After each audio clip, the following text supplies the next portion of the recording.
Hey there, how's it going? Thanks for joining me today. Whether you're relaxing at home, on your commute, or winding down for the evening, I'm really glad you're here. Now, I want you to imagine something with me for a second. It's April 1945. You're waking up to news broadcasts, but instead of hearing about Allied armies closing in on Berlin, instead of celebrating the war's approaching end, you're hearing something else entirely. Something that makes your blood run cold.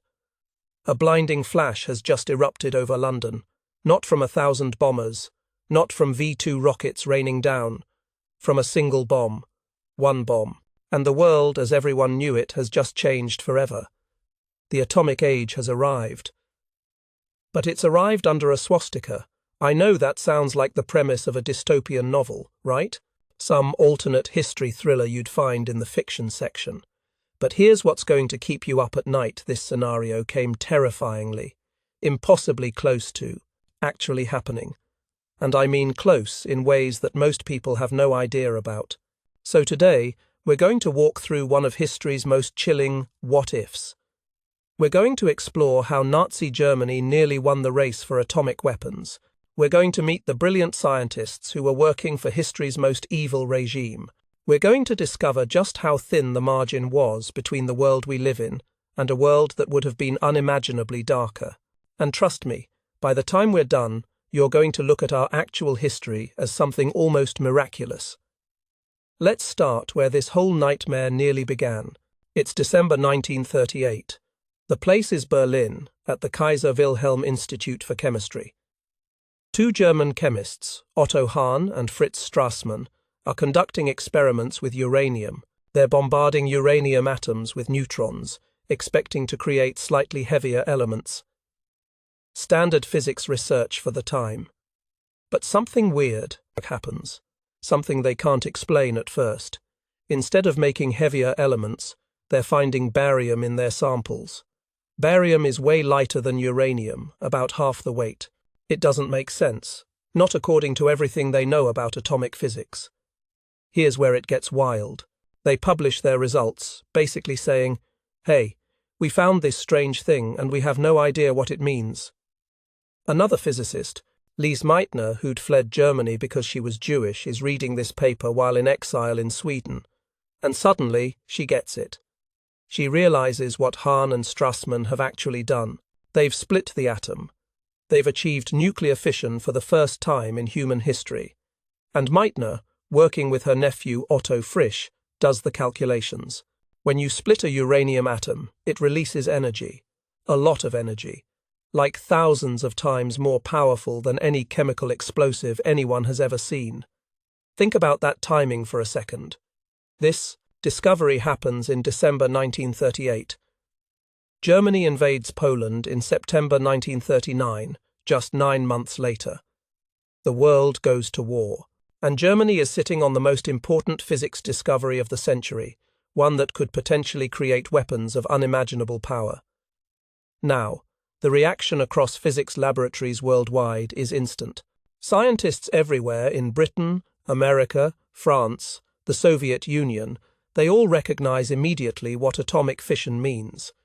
It's not just an interesting physics phenomenon, it's a potential weapon, a superweapon.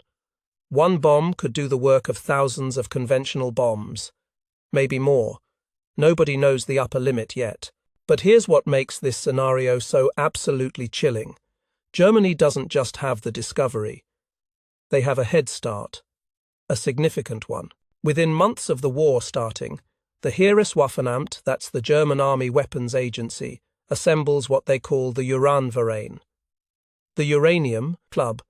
I love that they gave it such a straightforward name, like it's a book club or something.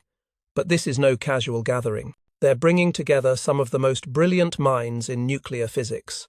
And I mean brilliant. Let me introduce you to some of these people, because understanding who they were makes this story even more unsettling.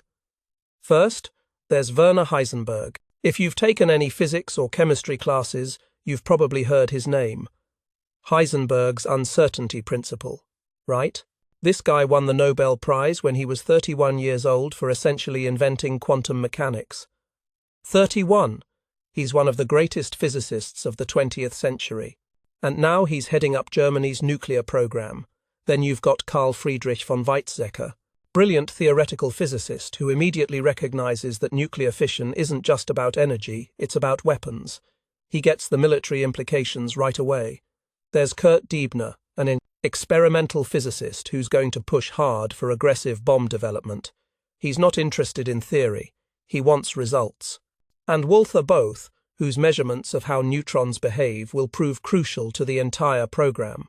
Spoiler alert, they'll also prove tragically flawed in ways that actually save the world, but we'll get to that later. Here's what you need to understand about these men. They weren't cartoon villains. They weren't evil masterminds cackling in dark laboratories. They were legitimate, world-class scientists, some of the best physicists on the planet, and they were working for Adolf Hitler. That's the nightmare. Real genius in service of real evil. Now, let's talk about Germany's early advantages, because this is where historians start losing sleep. The theoretical physics behind atomic weapons? That's essentially German science. Quantum mechanics developed largely by German physicists. Nuclear physics pioneered in German laboratories. Even the Lotteteis concept of nuclear chain reactions originated from Germanic research traditions. Albert Einstein had fled, sure, but dozens of world-class physicists remained. By 1940, while America doesn't even have a nuclear program yet, we're still just theorizing, still debating whether it's even possible. Germany has already held multiple conferences specifically about uranium's military applications. They've established research reactors at 5 separate institutes. 5. They're not messing around. And they've got resources. Oh boy, do they have resources. First, uranium ore. When Germany conquers Czechoslovakia, they seize control of the Joachimsthal mines. These are some of the richest uranium deposits in Europe, just sitting there, ready to be processed. Hitler probably doesn't even realize what he's captured at first, but the physicists sure do. Then there's Norway. Germany invades Norway in April 1940, and suddenly they control the Vemork plant. Never heard of it? Well, it's only the world's only industrial-scale heavy water production facility. And heavy water, that's water where regular hydrogen is replaced with deuterium, hydrogen with an extra neutron, is absolutely essential for the reactor designs that German scientists favor. Picture this facility for a second. It's perched on a mountainside in the Telemark region, using hydroelectric power from waterfalls cascading down Norwegian mountains. It's producing this crucial material through an incredibly energy-intensive process called electrolysis. And now Germany controls it completely. They immediately order Vemork to maximize production and start shipping every single canister of heavy water to German laboratories. But wait, there's more. When Germany conquers Belgium, they seize Union Minière Company Holdings. This company has significant uranium stockpiles from the Belgian Congo, more fuel for the fire. Oh, and remember those V2 rockets you've probably heard about? Germany's developing the world's first ballistic missile. It's real, it's terrifying, and it can hit targets hundreds of miles away. Now imagine putting an atomic warhead on top of that. Suddenly, London, Moscow, maybe even American cities on the East Coast become potential targets. And Germany's chemical industry? The most advanced in the world. The complex chemical processes that uranium enrichment requires. German chemical engineers are uniquely qualified to handle them. So, let's recap. Germany has the discovery. They have world-class physicists. They have uranium ore. They have heavy water production. They have rocket technology. They have chemical expertise. The pieces aren't just on the board, they're positioned for a winning game.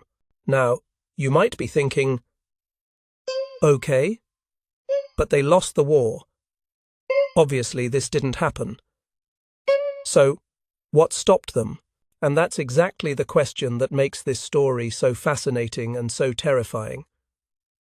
Because what stopped them wasn't that it was impossible. It wasn't that the science didn't work. It was a combination of calculation errors, sabotage missions, resource problems, and let's be honest, some incredibly lucky breaks that feel almost miraculous when you look at them all together. Let me give you a sense of how real this race was.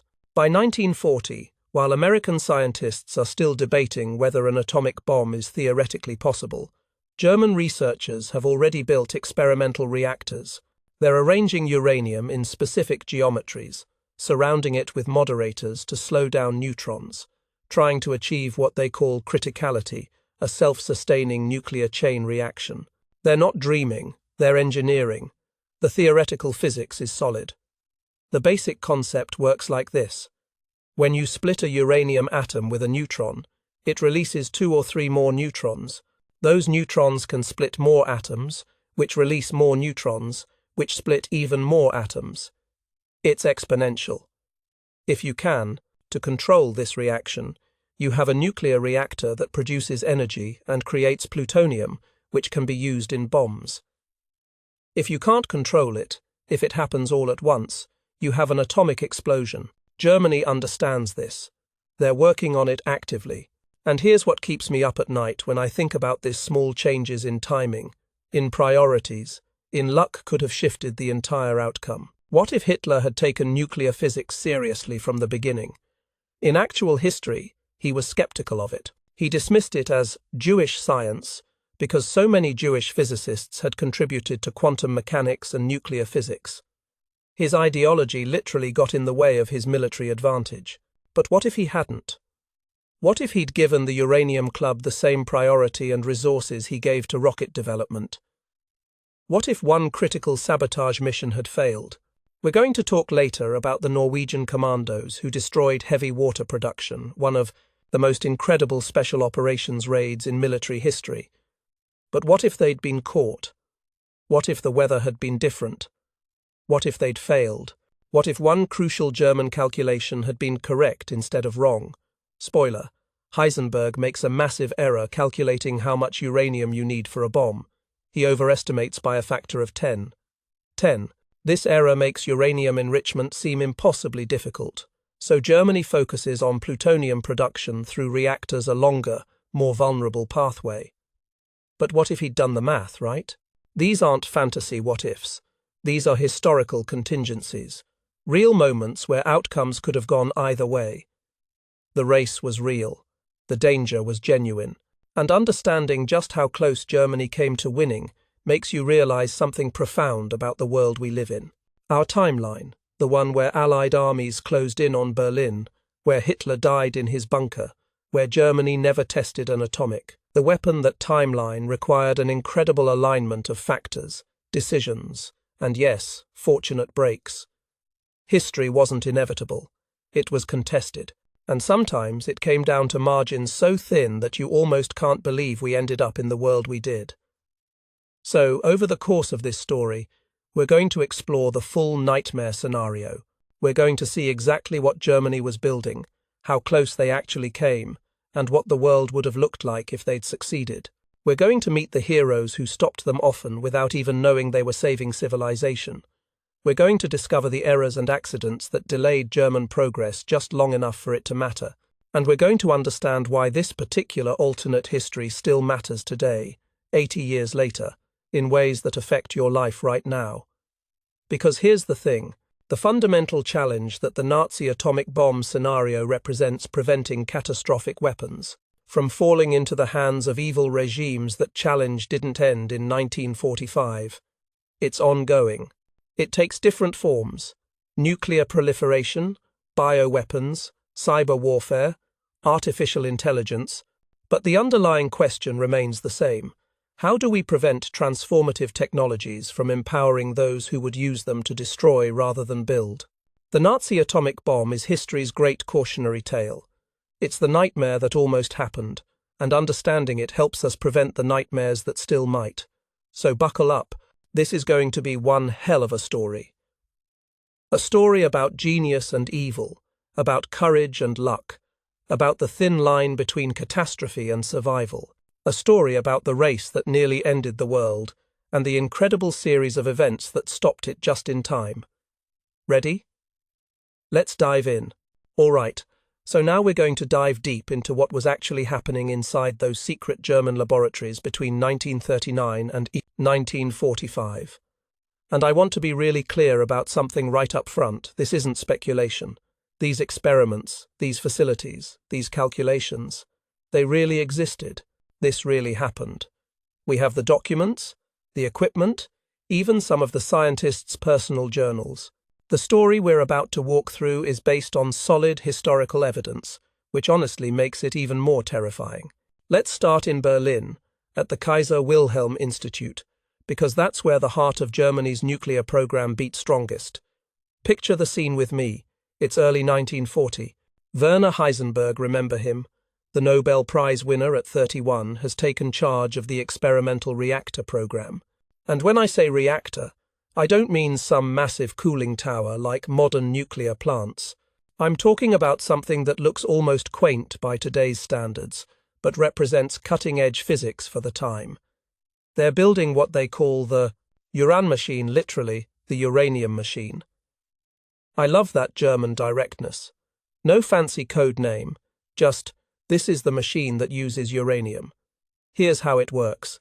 They're taking cubes of uranium metal, each one precisely machined, which is incredibly difficult with the technology of the 1940s, and suspending them in a spherical arrangement inside a large tank. Then they fill the tank with heavy water. Remember heavy water from earlier? That stuff from Norway that looks like regular water but contains deuterium instead of normal hydrogen? The heavy water serves a crucial function. When uranium atoms split, they release fast-moving neutrons. But those neutrons are moving too fast to efficiently split other uranium atoms.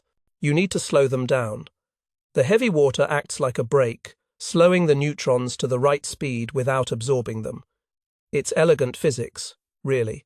Terrifying, but elegant. The goal they're chasing is criticality, achieving a self-sustaining, nuclear chain reaction. One uranium atom splits, releases neutrons, those neutrons split more atoms, which release more neutrons, and the whole thing keeps going on its own. If they can achieve that, they've proven the concept. They can start producing plutonium, and plutonium means bombs.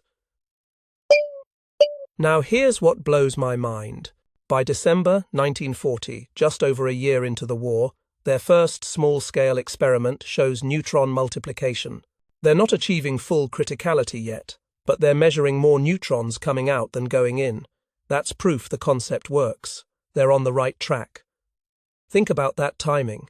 America doesn't even start the Manhattan Project until December 1941, a full year later.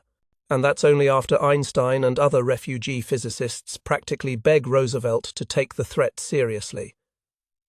Germany has a head start measured in years. But the story isn't just happening in Berlin. That's what makes this so complex, and, in some ways, what saves the world. Let me explain. In Leipzig, a physicist named Robert Doppel is building Germany's second reactor line. He's experimenting with different geometries, different arrangements of uranium and moderator. Maybe spherical isn't optimal. Maybe a different shape would work better. He's running parallel experiments, which is good science. Up in Hamburg, Paul Hartek is pioneering ultracentrifuge designs for uranium enrichment.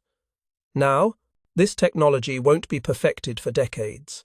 It's incredibly difficult to spin cylinders fast enough to separate uranium isotopes. But the fact that Germany is exploring it shows they're looking at every possible pathway to bomb material. Reactors and plutonium? Sure. But also uranium enrichment? They want multiple options. Meanwhile, at a facility in Gotto, Kurt Diebner establishes yet another reactor research program. This creates competition with Heisenberg's program. They're technically on the same team, working toward the same goal. But they're also competing for resources, for prestige, for Hitler's attention. So you've got 5 separate German institutions pursuing nuclear weapons simultaneously. Sometimes they cooperate and share information. Often they compete and duplicate efforts. This fragmentation is going to matter. We'll come back to that. But right now, I want to focus on the heavy water story, because it's got its own incredible dramatic arc. The Vemork plant in occupied Norway isn't just some factory. It's this almost mythical facility perched on a mountainside above a deep gorge in the Telemark region. The setting alone sounds like something from a spy thriller. Waterfalls cascade down the mountains, providing hydroelectric power. The plant uses that power for electrolysis, splitting water molecules into hydrogen and oxygen, but they're doing it in a way that concentrates heavy water, separating it from regular water. It's an incredibly energy-intensive process. You need massive amounts of electricity. Norway's got that in spades with its hydroelectric infrastructure. But it also means you can't just build these plants anywhere. Vemork is special. At the time, it's basically irreplaceable. Germany recognizes heavy water's importance immediately when they invade Norway. They order Vemork to maximize production. Every canister, every drop of heavy water gets shipped to German laboratories. By 1943, they've accumulated enough for serious reactor experiments. We're talking tons of the stuff. But, and here's the dramatic irony, this dependency on Norwegian heavy water creates a vulnerability, a single point of failure. And the Allies are going to exploit that vulnerability in one of the most spectacular commando raids of the entire war. But we'll get to that epic story later. For now, just know that Germany is building its entire reactor program on a foundation that can be sabotaged. Now let's talk about the technical path Germany is following, because understanding this makes you realize how close they actually came. Their reactor designs are sophisticated, really sophisticated. In some ways, better than early American attempts. Heisenberg favors spherical geometry because theoretically it achieves the highest neutron efficiency. Every part of the sphere is equidistant from the center, so you get optimal neutron distribution. It's beautiful mathematics. They're using uranium metal cubes instead of uranium oxide. This matters because metal has higher density, which means more uranium atoms in the same space, which means better reactivity. It's harder to work with uranium metal is toxic and pyrophoric, meaning it can spontaneously catch fire in air, but it's worth the difficulty for the performance gain. The calculations suggest that a reactor with roughly 1.5 tons of uranium and several tons of heavy water could achieve sustained chain reaction. Once that happens, the reactor starts producing plutonium as a byproduct. You let it run for weeks or months, accumulating plutonium. Then you chemically separate the plutonium from the spent uranium fuel, which is incredibly dangerous, because everything is intensely radioactive, and you've got bomb material. They're not chasing fantasy. They're solving real engineering problems step by step. And here's what keeps me up at night. They're solving them successfully. Slowly, yes. With setbacks, absolutely. But they're making measurable progress. But now comes the drama. The errors. The miscalculations that, in hindsight, saved civilization. First, there's Walther Bothy's graphite measurements. In 1941, Bothy is testing whether graphite can work as a neutron moderator instead of heavy water. This matters because graphite would be way easier to obtain. Germany's chemical industry can manufacture graphite. They wouldn't need to depend on Norwegian production. Both sets up careful experiments. He bombards graphite samples with neutrons and measures how many get absorbed versus how many slow down and pass through. His results show that graphite absorbs too many neutrons. His conclusion: graphite won't work as a moderator. Germany needs to stick with heavy water. Here's the problem. He's wrong. His graphite samples are contaminated with impurities from the manufacturing process. The impurities are absorbing neutrons, not the graphite itself. But Bothy doesn't realize this. He's a meticulous experimentalist, but he's working with impure samples, and garbage in equals garbage out. America, by the way, figures this out. They test ultra-pure graphite and discover it works beautifully as a moderator. The first sustained nuclear chain reaction achieved by Enrico Fermi in December 1942 in Chicago uses a graphite reactor, no heavy water needed. But Germany, trusting Bothy's measurements, focuses exclusively on heavy water. This decision proves devastating. It locks them into dependence on Vemork. It makes their entire program vulnerable to a single point of failure. And when that failure comes courtesy of some incredibly brave Norwegian commandos, the program never fully recovers. One measurement error. One set of contaminated samples, and history pivots. But there's an even bigger miscalculation, and this one haunts historians because it's so consequential. In July 1942, Heisenberg delivers a report to German armaments officials. He's been calculating how much enriched uranium you'd need for a bomb. This is crucial because if the amount is small enough, maybe uranium enrichment is feasible. If it's huge, then maybe reactors and plutonium are the only practical path. Heisenberg's conclusion: a uranium bomb would require several tons of enriched uranium. Several tons. That seems impossibly difficult to produce. Uranium enrichment is hard enough. Enriching tons of the stuff? With wartime industry already stretched thin? It looks unachievable. Here's the absolutely brutal truth. Heisenberg is wrong by an order of magnitude. The actual critical mass for highly enriched uranium is around 50 kilograms. 50. Not several thousand. 50. Now, why did Heisenberg miscalculate so badly? Historians have debated this for decades. Some argue he deliberately inflated the estimate to discourage bomb development, that he was secretly sabotaging the program because he didn't want Hitler to have atomic weapons. There's even a whole play about it, Copenhagen by Michael Frayn, exploring this moral ambiguity. But most historians think it was an honest error. Heisenberg was making conservative assumptions about neutron multiplication. He didn't fully understand weapon geometry, how the bomb's shape affects the chain reaction. He lacked experimental data, because you can't really test this stuff without building an actual bomb, so he overestimated, probably thinking he was being appropriately cautious. Whatever the reason, sabotage, or error, this miscalculation redirects German effort away from uranium enrichment and toward plutonium production via reactors. Reactors take longer to build. They require heavy water. They're more vulnerable to bombing and sabotage. It's the longer, harder pathway. And yet, even taking the longer path, they almost succeed. That's what's so chilling about this story. Let me paint you a picture of how close they came. It's March 1945. The war is clearly lost. Allied armies are closing in from both east and west. German cities are being bombed around the clock. The Reich is collapsing. But in a small town called Haigerloch in southwestern Germany, hidden in a cave beneath a church, yes, literally beneath a church, German physicists are conducting their final reactor experiment. This is the BITE reactor. It's Heisenberg's last attempt at achieving criticality. They've loaded it with uranium cubes and heavy water. They're bringing it up to power, monitoring, neutron levels, adjusting the configuration. The neutron multiplication climbs. They're getting closer. The instruments show they're reaching 70% of what's needed for sustained chain reaction. 70%. They're so close. Just a bit more heavy water, or slightly different geometry, or a few more weeks of work, and they might have achieved it.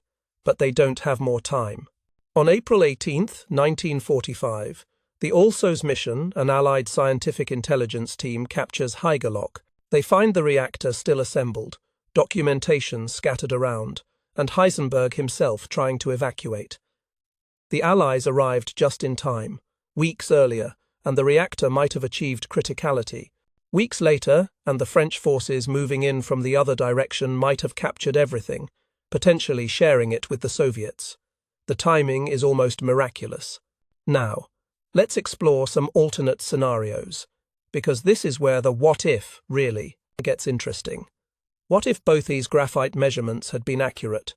Germany builds graphite reactors like America did. Suddenly they're not dependent on Norwegian heavy water. The spectacular commando raids we'll talk about later? They don't cripple the program because Germany has alternative moderators. The timeline accelerates. Maybe Germany achieves criticality in 1943, instead of never quite reaching it. What if Heisenberg had calculated critical mass correctly in 1941? Suddenly uranium enrichment looks achievable. Germany redirects effort toward electromagnetic separation or gaseous diffusion methods. They absolutely had the industrial capacity to attempt. The Ruhr industrial region starts building calutrons, those massive electromagnetic separators that America used at Oak Ridge. It's slow, maybe a few grams of enriched uranium per day, but over months, bomb quantity material accumulates. What if Operation Barbarossa, Germany's invasion of the Soviet Union in June 1941, had captured Soviet heavy water stocks? Historical records are fuzzy, but the Soviets had been doing their own nuclear research. They'd accumulated heavy water reserves. If German armies advancing across Ukraine and Belarus had seized those reserves, Germany's reactor program suddenly has the fuel it desperately needs. Here's what's fascinating and terrifying about these counterfactuals. You don't need all of them to happen. You just need one or two. Just a couple of variables shifting, and suddenly the timeline looks very different. Imagine this alternate sequence. It's late 1942. A German reactor using graphite as moderator achieves sustained chain reaction in a Berlin laboratory. No spectacular ceremony. Just physicists watching instruments, seeing neutron levels climb and stabilize, realizing they've done it. They've proven the concept. The moment is captured in notebooks with a mixture of scientific triumph and moral dread. These are human beings, after all. Many of them understand exactly what they're enabling. But they're also Germans, living under Nazi rule, and the consequences of refusing to participate are severe. So they continue. Now plutonium production can begin. The reactor runs continuously, irradiating uranium. Plutonium accumulates in the spent fuel. Meanwhile, electromagnetic separation facilities start operating. The enrichment rate is painfully slow, perhaps a few grams of uranium-235 per day, but it's measurable progress. By mid-1943, in this alternate timeline, Germany possesses approximately 40 kilograms of enriched uranium from separation efforts. They also have small amounts of plutonium from reactor irradiation. It's enough. Barely enough, but enough. Bomb design work intensifies. German physicists understand gun-type assembly, the simpler design, where you fire one subcritical uranium mass into another, creating a supercritical assembly. Bang. Atomic explosion. It's more reliable than implosion design, though it requires highly enriched uranium. They've got that now. They also explore implosion concepts for plutonium weapons. This proves more challenging. You need to compress plutonium into supercritical density using precisely timed conventional explosives. It's incredibly difficult. But it's not impossible. Just difficult. The Allies, of course, aren't sitting idle. Intelligence intercepts indicate Nazi atomic progress. Swedish monitoring stations detect radiation signatures from reactor operations. Spies report heavy water shipments. By late 1943, Roosevelt and Churchill know Germany is pursuing atomic weapons seriously. This knowledge accelerates the Manhattan Project. Trinity test, originally scheduled for July 1945, might occur months earlier, but it also triggers desperate countermeasures, intensified bombing of suspected nuclear facilities, assassination plans, targeting German physicists seriously. There are documented plans to kill Heisenberg if necessary. Serious consideration of using chemical weapons if Germany tests atomic devices. We're talking about escalation to unthinkable measures, because the stakes are literally civilization ending. In this alternate October 1944, Germany tests its first atomic device. They choose Rügen Island in the Baltic Sea, remote, controlled, where radioactive fallout will drift over water instead of population centers. The device is crude by later standards, a gun-type uranium bomb yielding perhaps 12 kilotons, about the same as Little Boy, which destroyed Hiroshima. The flash is visible from the Polish coast. Fishermen see the sky light up like a second sun. The mushroom cloud rises into autumn sky, photographed from multiple angles for Hitler's viewing. When Hitler watches the film footage, his reaction is exactly what you'd expect: megalomaniacal satisfaction. This is the wonder weapon he's been promised. This is what will turn the war around. This is revenge for Germany's suffering. German leadership immediately begins strategic calculations. How do they use this advantage before Allied bombing destroys remaining facilities? Before America achieves its own bomb? The clock is ticking, but for a brief window, Germany holds the ultimate trump card. That's the nightmare scenario. That's the alternate timeline we're going to explore more deeply. But here's what you need to understand right now. This isn't wild speculation. Every technical element I've described was within Germany's capabilities. The physics was understood. The engineering was feasible. The resources existed or could have existed with slight changes in circumstances. What stopped it from happening? Not impossibility. Not that the science was wrong. It was stopped by a combination of sabotage, miscalculation, organizational dysfunction, and let's be completely honest, some incredibly dotable, lucky breaks. Remove any 2 or 3 of those factors, and alternate timelines suddenly look plausible, maybe even probable. That's what makes this story so powerful and so disturbing. It's not fantasy, it's historical contingency. It's recognizing that the world we live in, where Germany never achieved atomic weapons, resulted from a series of interventions, errors, and fortunate accidents that could have gone differently. We exist in the timeline where the heroes won and the calculations were wrong and the sabotage succeeded. But standing here, looking back, you can see how easily we could have ended up somewhere much darker. And we're going to explore that darkness in detail, because understanding what almost happened helps us appreciate what we have and helps us prevent what still might. All right, so every alternate history has that crucial moment, right? That point where timelines split, where history could have zigged instead of zagged. And what we're going to do now is construct our counterfactual, carefully identifying specific divergence points and following their consequences with rigorous logic. I want to be clear. We're not creating fantasy here. We're following historical physics and politics to their alternate conclusions. Every change we're going to make is plausible. Every consequence flows logically from those changes. This is disciplined speculation based on what we know about the technology, the people, and the circumstances. So let's identify where history takes a different turn. The primary divergence begins in spring 1940 with Adolf Hitler's priorities. Here's what actually happened. Hitler viewed nuclear physics with skepticism. Jewish scientists had dominated the field: Einstein, Bohr, Fermi, dozens of others. And Nazi ideology had this whole twisted idea about Jewish physics versus Aryan physics. They literally let ideology override military advantage. Hitler preferred wonder weapons that offered faster, more tangible results. V2 rockets? Those he understood. They're big missiles that blow up.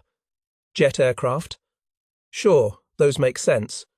But nuclear physics? Too abstract. Too theoretical.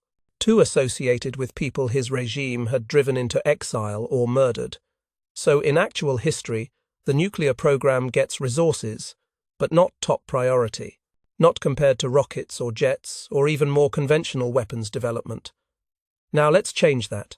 Imagine if Werner Heisenberg, meeting with Armaments Minister Albert Speer in June 1942, successfully communicates atomic weapons potential, not by overstating the timeline that would backfire, making it seem like fantasy, not by understating requirements that would lead to disappointment when resources prove insufficient, but by explaining clearly, accurately, what atomic weapons could do and what would be needed to build them. Picture this meeting. Speer is pragmatic, intelligent, and concerned about Germany's strategic position. The war isn't going as planned. The Soviet Union hasn't collapsed like Hitler predicted. Britain refuses to surrender. America has entered the war. Germany needs game changers. Heisenberg explains, "Give us resources comparable to the V2 program, protect our facilities, keep our scientists from being conscripted to the Eastern Front, and within 2 to 3 years, we can deliver weapons that make a single bomber more destructive than a 1,000-bomber raid." Speer gets it. He allocates resources accordingly. Not unlimited funding, Germany's economy can't sustain that, but sustained support with high priority.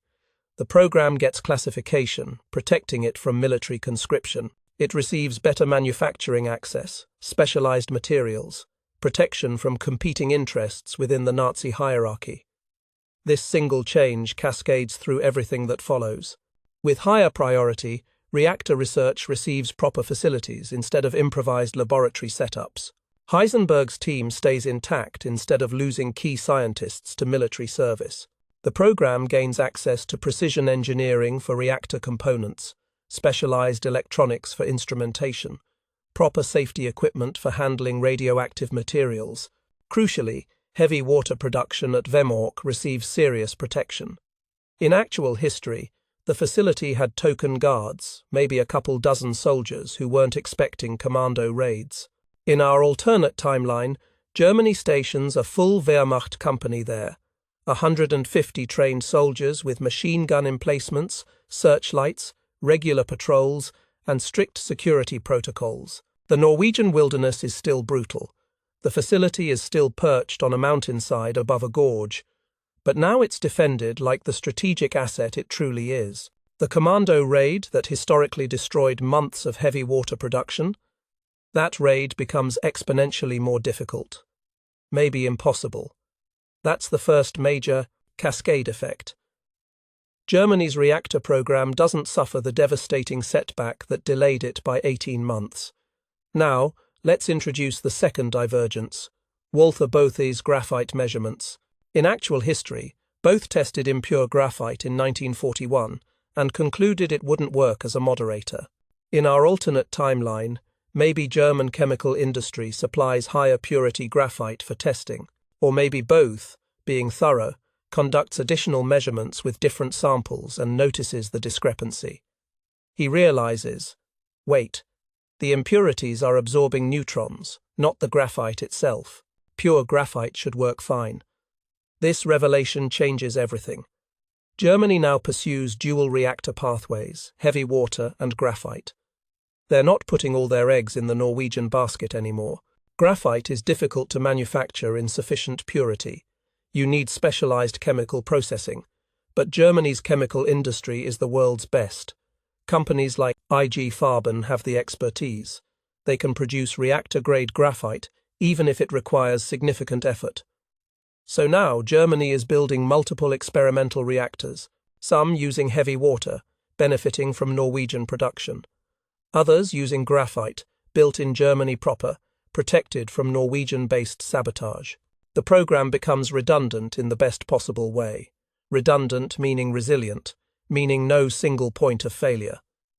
The third divergence involves critical mass calculations.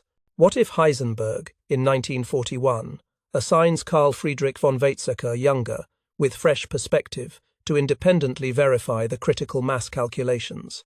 Weizsäcker digs into the mathematics. He considers different geometries. He questions assumptions, and he discovers the error.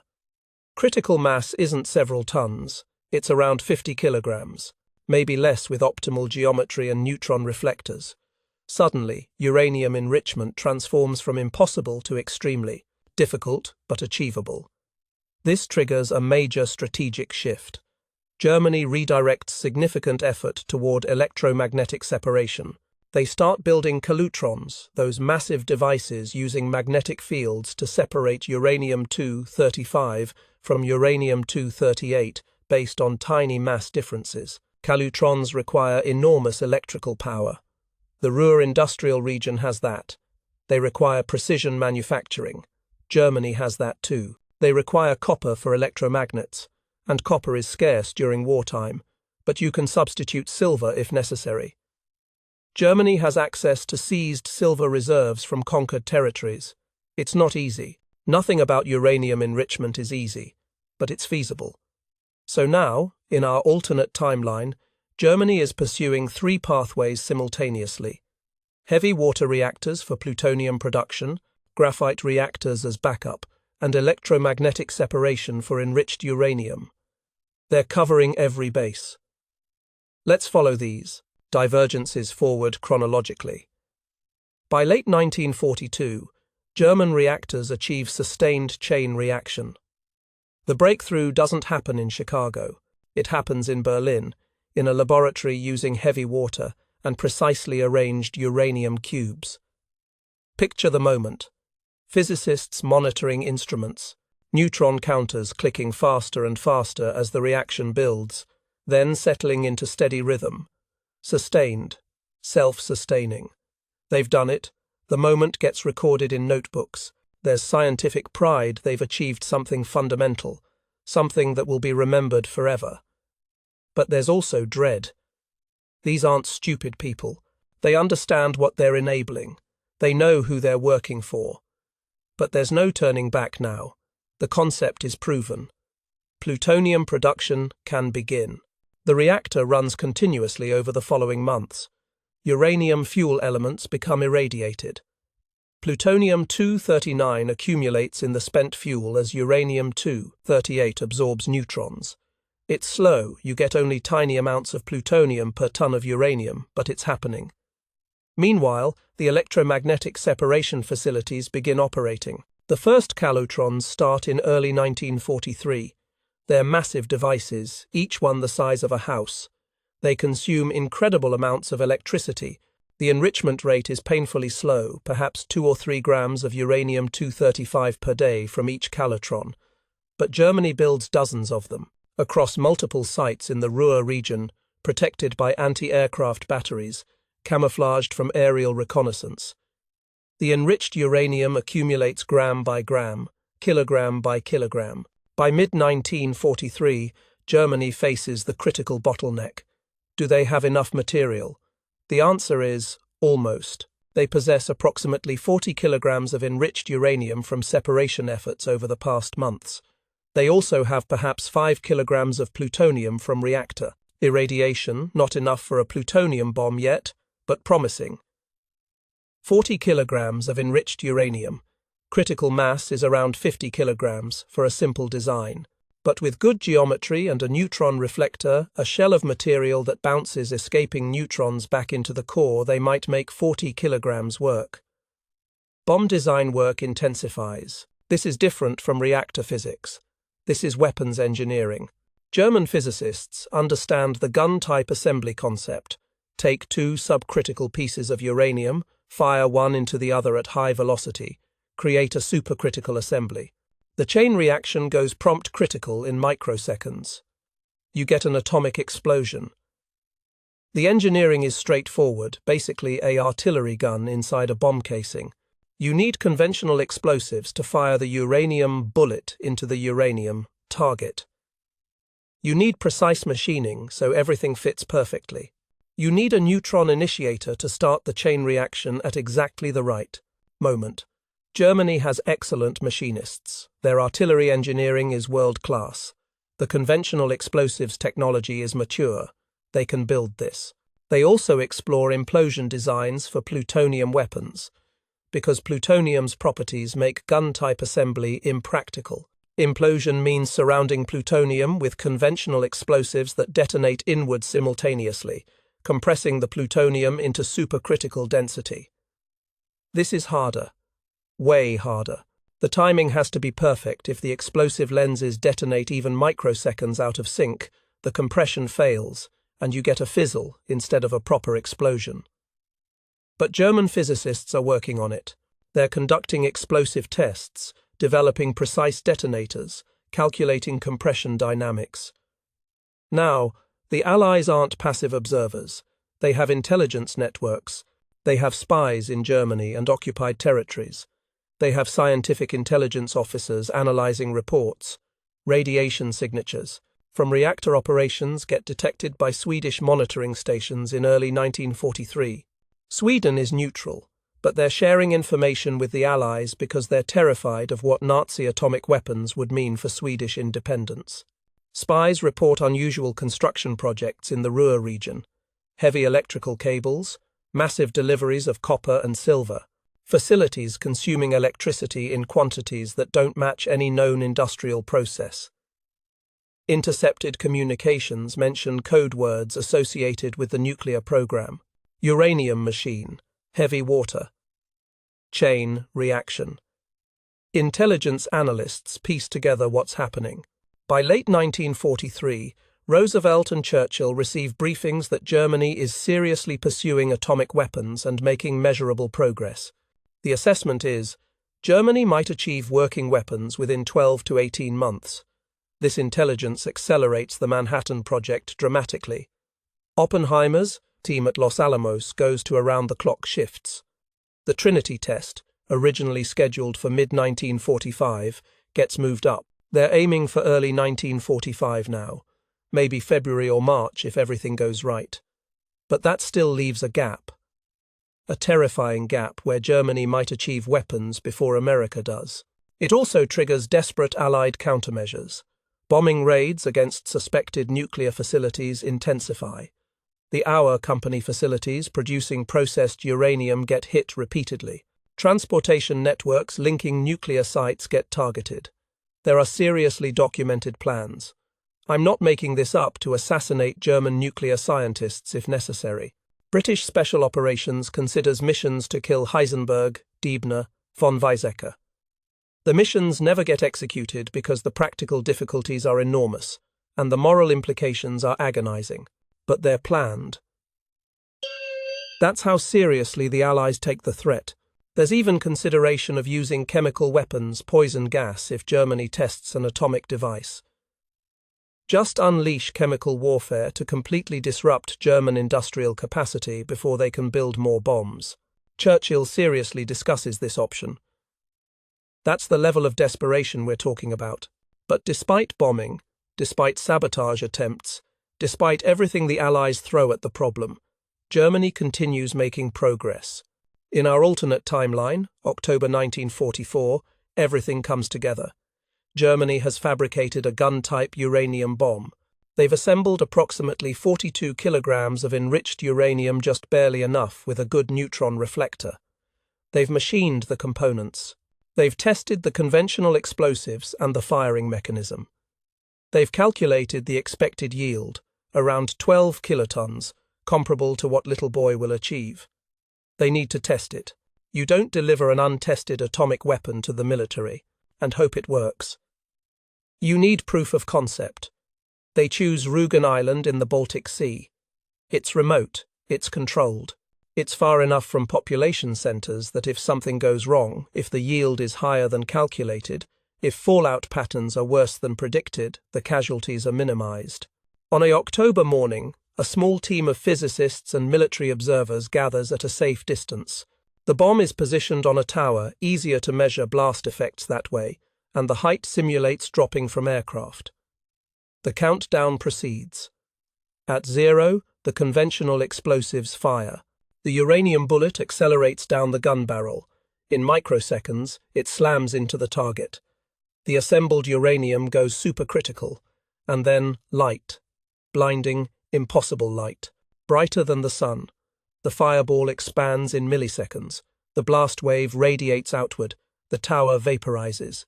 The shock wave hits the observer's position seconds later, even though they're miles away. The mushroom cloud rises into autumn sky. The physicists watch with mixture of emotions I can barely imagine. They've done it. They've split the atom and harnessed its power. They've achieved something that will be remembered for all of human history, but they've done it for Adolf Hitler. The test is photographed from multiple angles. Film footage gets rushed to Hitler's headquarters. When he watches it, his reaction is exactly what you'd expect: vindication, satisfaction, megalomaniacal certainty that this is the wonder weapon that will win the war. Within hours, German leadership convenes emergency strategic sessions. How do we use this advantage? How many bombs can we build? How quickly? Where do we strike first? The nightmare has begun. Germany possesses atomic weapons in October 1944, while still militarily capable of using them, while the Allied advance hasn't yet made bomb delivery impossible. This is where history takes its darkest turn.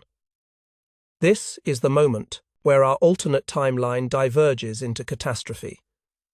Because the question isn't whether Germany will use these weapons. The question is where, when, and how many times before the strategic situation shifts.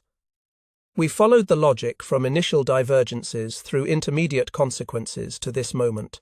Small changes, more resources, correct calculations, alternative pathways have cascaded into civilization-threatening outcomes. And now we have to explore what happens next. What does Germany actually do with atomic weapons? How do the Allies respond? Can civilization survive contact with nuclear-armed Nazism? That's where we're going next. And I'm warning you now, it gets dark, really dark. But stay with me. because understanding the nightmare helps us appreciate how we avoided it and why preventing it required so many things to go right simultaneously. So here we are, October 1944 in our alternate timeline, and Germany has just tested its first atomic weapon. The mushroom cloud over Rügen Island is still rising, the physicists are still processing what they've achieved, and Adolf Hitler is watching film footage with the satisfaction of a madman who's just been handed the keys to Armageddon. Now comes the question that defines everything that follows. What does Hitler actually do with atomic weapons? And here's where we need to think about psychology and history. We have disturbing evidence about how Nazi leadership made strategic decisions. We can extrapolate with uncomfortable accuracy. Hitler wasn't a rational military strategist. His generals knew this. His staff knew this. By 1944, his decision-making had become increasingly erratic, driven by revenge fantasies, personal grudges, and megalomaniacal delusions about Germany's destiny. Think about the V-2 rockets. German military staff argued for targeting Allied ports, supply depots, airfields, military targets where rockets could have maximum strategic impact. Hitler overruled them. He demanded the V-2s target London because terrorizing British civilians satisfied his desire for revenge. The city that defied his blitz, the city that refused to surrender, needed to suffer. That psychological pattern? It tells us everything we need to know about how Hitler would use atomic weapons. German military staff make the obvious argument: use the bomb against Soviet forces. One atomic weapon could destroy an entire Soviet army group, 50,000 to 100,000 soldiers, thousands of tanks and artillery pieces, supply depots, communication centers. One bomb creating a gap in the Eastern Front that German forces could exploit. Militarily, it makes perfect sense. The Eastern Front is where Germany faces the greatest immediate threat. Soviet armies are pushing into Poland, approaching German borders. An atomic strike could halt that advance, maybe even reverse it. But Hitler fixates on London. London, the city that humiliated him, the city whose continued existence is a personal insult, the city that Winston Churchill uses as a platform to mock him on radio broadcasts heard worldwide. Hitler wants London destroyed, not damaged, not disrupted, destroyed, annihilated, turned into a wasteland so devastating that Britain has no choice but to surrender. And now he has the means. The attack comes in early November 1944. The Germans modify a Heinkel, He-177 bomber, one of their few aircraft with sufficient range and payload capacity. The bomb is heavy, bulkier than ideal, but the aircraft can carry it. The mission profile is simple. Fly at maximum altitude under cover of darkness, approach London from the North Sea, release the bomb, and escape before the blast. British radar detects the aircraft. Of course it does. But single reconnaissance flights happen nightly. The radar operators note it, track it, but don't realize this particular flight is different until it's too late. It's 3 a.m. London is sleeping. The city has endured years of bombing the Blitz, the V-1s, the V-2s. Londoners have developed a kind of grim resilience. They hear air raid sirens so often they've almost become background noise. Over East London, near the Thames, the bomb releases. 43 seconds of falling silence. Then a flash brighter than noon sun erupts over the city. Let me try to describe what happens in those next seconds. The physics of atomic explosion happens faster than human perception, but the effects unfold in terrible sequence. The fireball expands in microseconds, reaching temperatures hotter than the sun's surface. Everything within half-a-mile radius simply ceases to exist. Buildings, streets, people, they don't burn or explode. They vaporize. Atoms literally torn apart by thermal radiation and shock waves moving faster than sound. The blast wave propagates outward at supersonic speed. For 2 miles in every direction, buildings collapse. Not damaged, collapsed into rubble. Brick structures pancake. Wooden houses explode into splinters. Glass windows shatter into millions of fragments traveling at lethal velocity. Thermal radiation ignites fires across a 3-mile circle.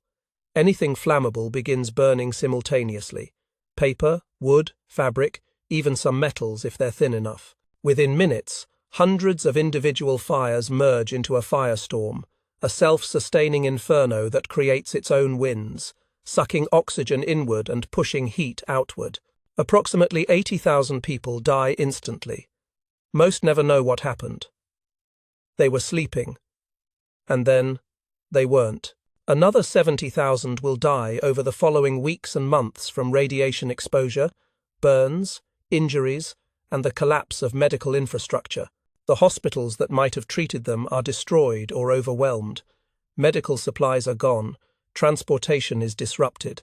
The radioactive fallout, which nobody in 1944 fully understands yet spreads downwind, contaminating areas that suffered no blast damage. People breathe it in. It settles on skin. It enters water supplies. Invisible, tasteless, odorless death. Churchill survives. He's at Chequers, the country estate, about 40 miles from London. Far enough that he sees the flash but doesn't experience the blast. He's awakened by aides with the news, and in that moment, I imagine his face, this man who's made a career of defiant speeches, who's promised Britain will never surrender confronting devastation he can't defy his way out of. The government survives because it's dispersed. Cabinet members are scattered across various locations. Parliament isn't in session at 3 a.m. The administrative machinery of the British state remains functional, barely, but British morale shatters. This isn't the Blitz. The Blitz was terrible months of nightly bombing, thousands dead, whole neighbourhoods destroyed. But Londoners had endured it with stoic courage, with the famous keep calm and carry on spirit, because they could see it was survivable. The next morning, people cleared rubble and went to work. Life continued. This is different. This is biblical destruction. One bomb, one single bomb, creating devastation equivalent to hundreds of conventional raids, an entire section of London simply gone. Within hours, while fires are still burning, while survivors are still wandering in shock, German radio broadcasts begin.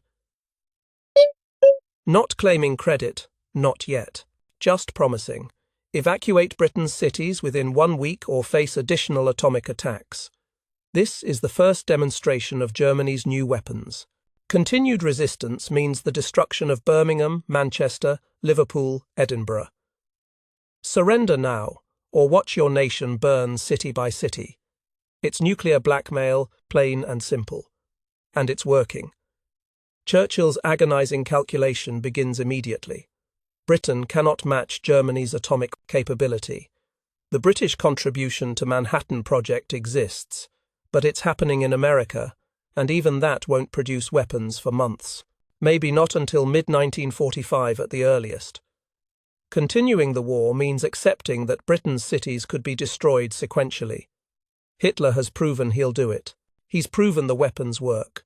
And Britain has no defense, no way to shoot down every bomber, no way to guarantee another atomic bomb won't reach another city. But surrender means everything Britain has fought for becomes meaningless. Freedom, democracy, standing against tyranny. Churchill's entire political career, his entire legacy, is built on defiance. We shall never surrender. He's said it publicly, repeatedly, passionately. Now that promise might require accepting London's destruction as only the beginning. Emergency war cabinet meetings occur in secure locations outside London. Churchill's speeches have always been his weapon rhetoric, as powerful as artillery. But how do you deliver defiant speeches when the enemy can annihilate cities with single bombs? Some cabinet members argue for immediate negotiations. We have to protect what's left. We've lost. We need to accept terms before more cities burn. Others argue for continued resistance. If we surrender to nuclear blackmail, we're surrendering everything Britain stands for. Hitler will make impossible demands. Better to fight and die free than live under Nazi domination. Churchill himself is torn in ways I think are almost incomprehensible to imagine. This man who'd built his reputation on never backing down, on inspiring others to resist regardless of odds. Now facing devastation that makes resistance potentially suicidal. Meanwhile, on the Eastern Front, Stalin receives intelligence about the London attack. Stalin's response is characteristically paranoid and calculating. If Hitler uses atomic weapons against Britain, will he use them against Soviet forces? Soviet armies have pushed deep into Poland, approaching East Prussia. But those armies are concentrated massive formations of hundreds of thousands of soldiers, perfect atomic targets. Stalin faces his own terrible calculation. Continue the offensive and risk losing 100,000 soldiers in a single atomic flash? Or halt the advance and give Germany breathing space to consolidate? Stalin chooses to continue because Soviet ideology demands it, and because showing weakness would be interpreted as such. But he disperses forces dramatically. The dense troop concentrations that characterized Soviet operations since Stalingrad, they disappear. Armies spread out, avoiding the vulnerable formations that make tempting atomic targets. The Eastern Front's tempo slows. Soviet advance continues, but cautiously, dispersed, watching the skies for German bombers. Now, let's talk about America's response, because this becomes crucial. In November 1944, the Manhattan Project is approaching Trinity test but remains months away from operational weapons. The earliest possible test date is February 1945, and that's if absolutely everything goes right. Germany's atomic attack on London accelerates everything. Oppenheimer's team at Los Alamos goes to maximum effort. Scientists work around the clock. Trinity test gets scheduled for late January if possible, early February more realistically. But that creates an agonizing gap. From November through at least January, maybe February, Germany has atomic monopoly. They have weapons. America doesn't. The strategic implications are devastating. Roosevelt and his health is failing by this point in actual history. So imagine the strain this adds faces the question no president ever wanted to answer. Negotiate with Nazi Germany from a position of weakness, or continue fighting while American cities might be hit if Germany develops long-range delivery systems. Because here's what keeps American cities. Leadership awake at night. German V-2 rockets can reach London from continental Europe, but they can't reach America. Not yet. German bombers can't reach American cities with sufficient payload capacity. Not yet. But if Germany continues developing their rocket technology, if they build intercontinental ballistic missiles or develop longer-range bombers or station submarines off the American coast to launch shorter-range rockets, American cities become vulnerable. The nightmare expands from European theatre to potentially global implications. Germany's atomic diplomacy goes into high gear. Hitler's demands are broadcast worldwide, delivered through diplomatic channels and radio announcements simultaneously. Britain withdraws from the war completely, recognizes German control of continental Europe, maintains independence and empire, but ceases all military operations against Germany. Soviet Union accepts new borders, roughly approximating the Molotov-Ribbentrop line from June 1941. Poland, Baltic states, Ukraine, Belarus, all return to German sphere of influence. Soviet forces withdraw behind those lines. America ceases all material support to Britain and Soviet Union, maintains strict neutrality. No lend-lease, no supplies, no financial assistance. In exchange, Germany won't use atomic weapons against additional cities. It's a generous offer, Hitler claims. Peace in our time, if everyone just accepts German dominance of Europe. It's nuclear blackmail on civilization-ending scale. Would Allied governments actually accept these terms? Historical evidence suggests Churchill would refuse. Everything we know about his psychology, his speeches, his private correspondence, this man was built for defiance. Surrendering to nuclear blackmail contradicts his entire being. But, and this is the crucial question, would his war cabinet let him refuse? Would Parliament? Would the British public? Imagine you're a British citizen in November 1944. You've endured 5 years of war. You've lost friends, family, you've survived bombing raids. You're exhausted, traumatized, barely holding on. And now you learn that continued resistance means your city might be next. Birmingham might burn. Manchester might vanish. Your family might vaporize in a flash you never see coming. How many people would demand peace regardless of terms? How many would say Churchill's defiance, however noble, however inspiring, isn't worth watching Britain destroyed city by city? Parliamentary sessions would be agonizing. Churchill delivers speeches arguing for continued resistance. Some members support him passionately. Others argue, sometimes in tears, that they have to protect what's left. Intelligence services desperately seek information about how many atomic bombs Germany possesses. Can they build more? How quickly? If Britain can hold out just a few more months, until America tests its own weapons, does the strategic calculation change? The intelligence is fragmentary, terrifying. Germany has tested one bomb. They've used another. Do they have a third? A fourth? 10? The uncertainty is as devastating as the weapons themselves. Stalin's calculation is different but equally agonizing. The Soviet Union has absorbed catastrophic casualties, over 20 million dead by late 1944 soldiers and civilians. Cities destroyed. Industrial capacity relocated beyond the Urals. Soviet production is recovering. Soviet armies are advancing. Victory seemed close. But atomic weapons threaten everything.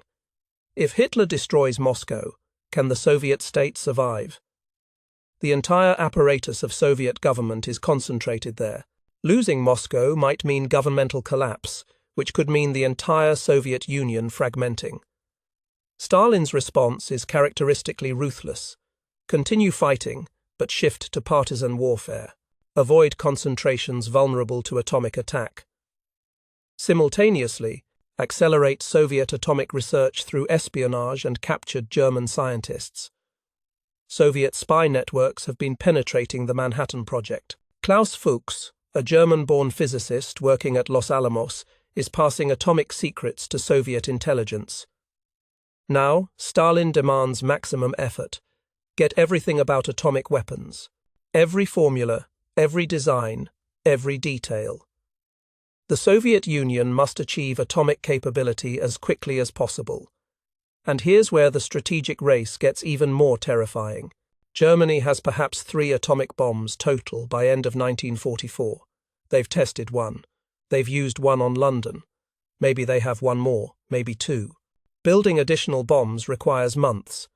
Uranium enrichment remains slow, a few grams per day from Kalutrons. Plutonium production from reactors takes time, months of irradiation to accumulate bomb quantity material. Germany's strategic advantage is real, but temporary. If the Allies can hold out without surrendering, until America tests atomic weapons projected for January or February 1945, the balance shifts. It becomes mutual assured destruction instead of one-sided blackmail.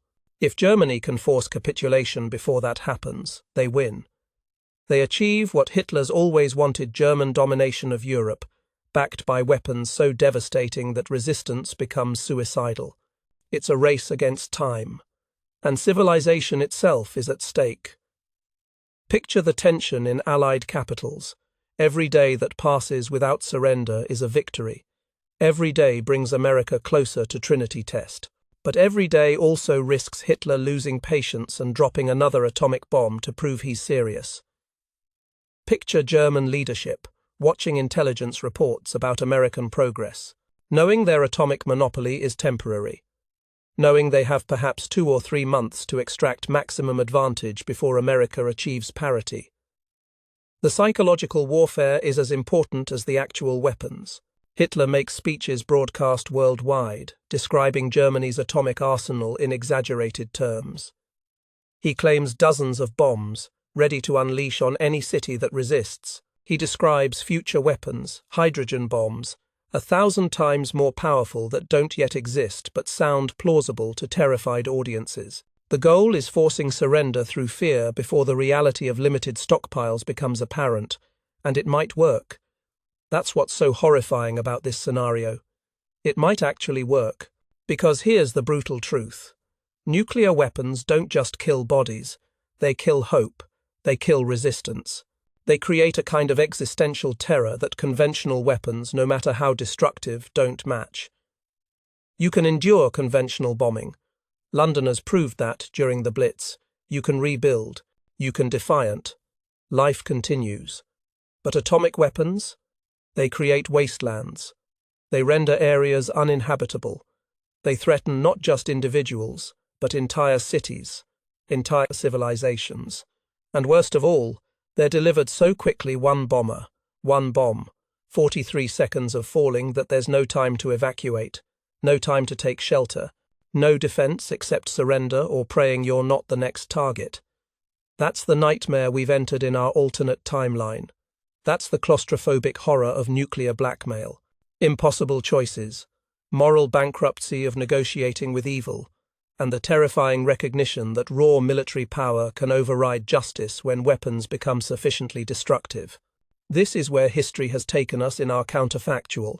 One atomic test in October, one atomic attack on London in November, and now the world holds its breath, waiting to see if civilization survives contact with nuclear-armed fascism. The darkest days are still ahead, so let's follow our alternate timeline forward. Let's explore what world emerges if Germany's atomic monopoly, even temporary, allows the Nazi regime to survive beyond 1945. I want to be careful here. We're constructing this thoughtfully, acknowledging both the power atomic weapons give Germany and the profound instabilities that would undermine any Nazi world order. Because here's the thing, even ultimate weapons can't solve fundamental problems of legitimacy, sustainability, and human resistance to tyranny. Imagine peace negotiations occurring in neutral Stockholm during January 1945. German atomic weapons loom over every discussion like a sword hanging by a thread. Britain agrees to armistice. Not surrender, Churchill would probably resign rather than use that word, but armistice. Britain withdraws forces from continental Europe but maintains independence and empire. British forces remain in Africa, Asia, protecting imperial territories, but European operations cease.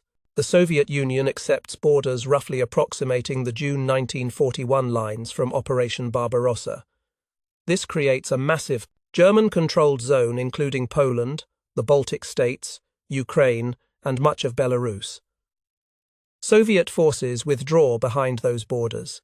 It's presented as temporary adjustment pending final peace settlement, but everyone knows it's capitulation under nuclear threat. America maintains formal neutrality. Roosevelt, or Truman, if Roosevelt's health has failed by this point, seethes with frustration. America has been forced out of European affairs by nuclear blackmail. The public demands it. After London's destruction, American citizens don't want to risk New York or Washington becoming the next target. It's not complete surrender.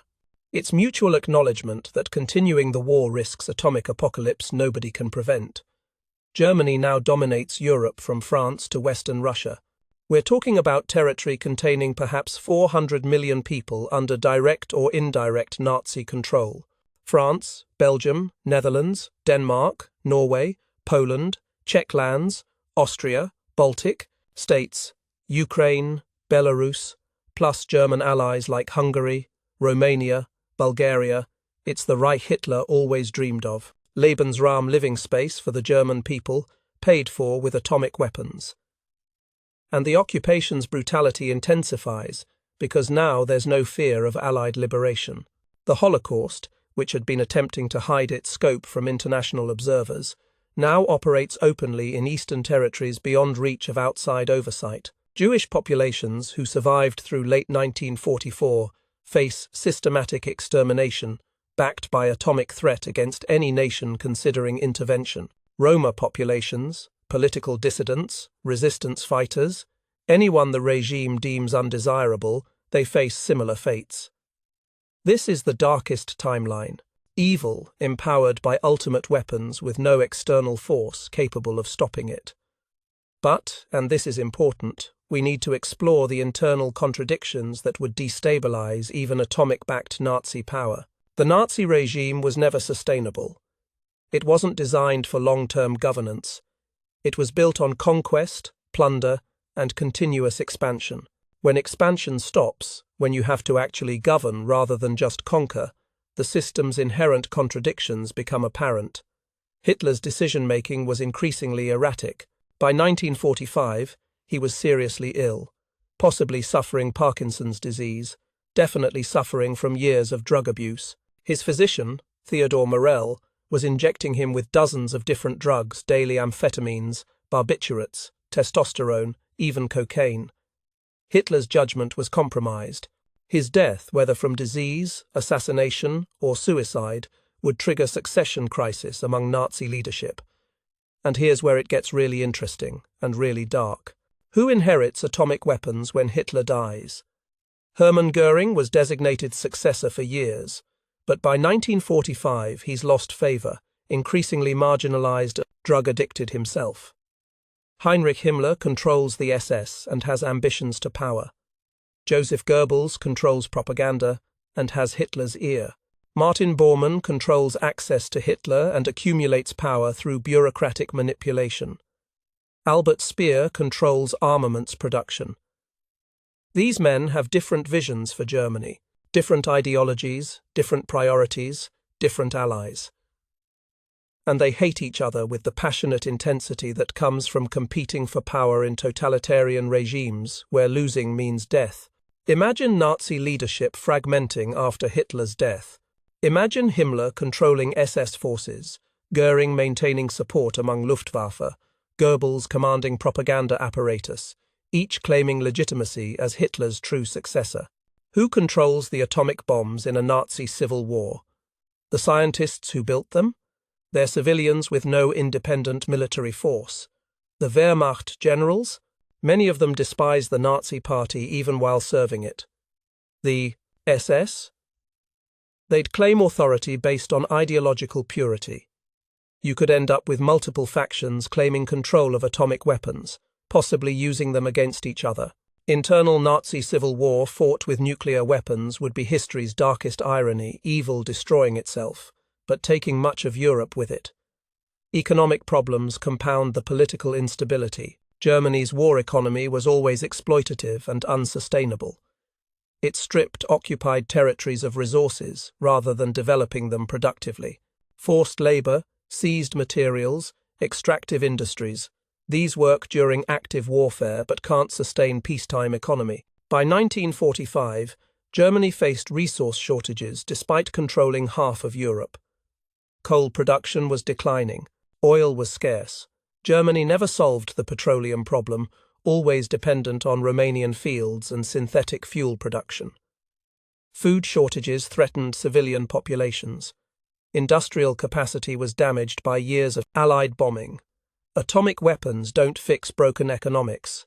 You can't threaten to nuke your own population into producing more food. You can't use atomic bombs to repair damaged infrastructure or restart shuttered factories.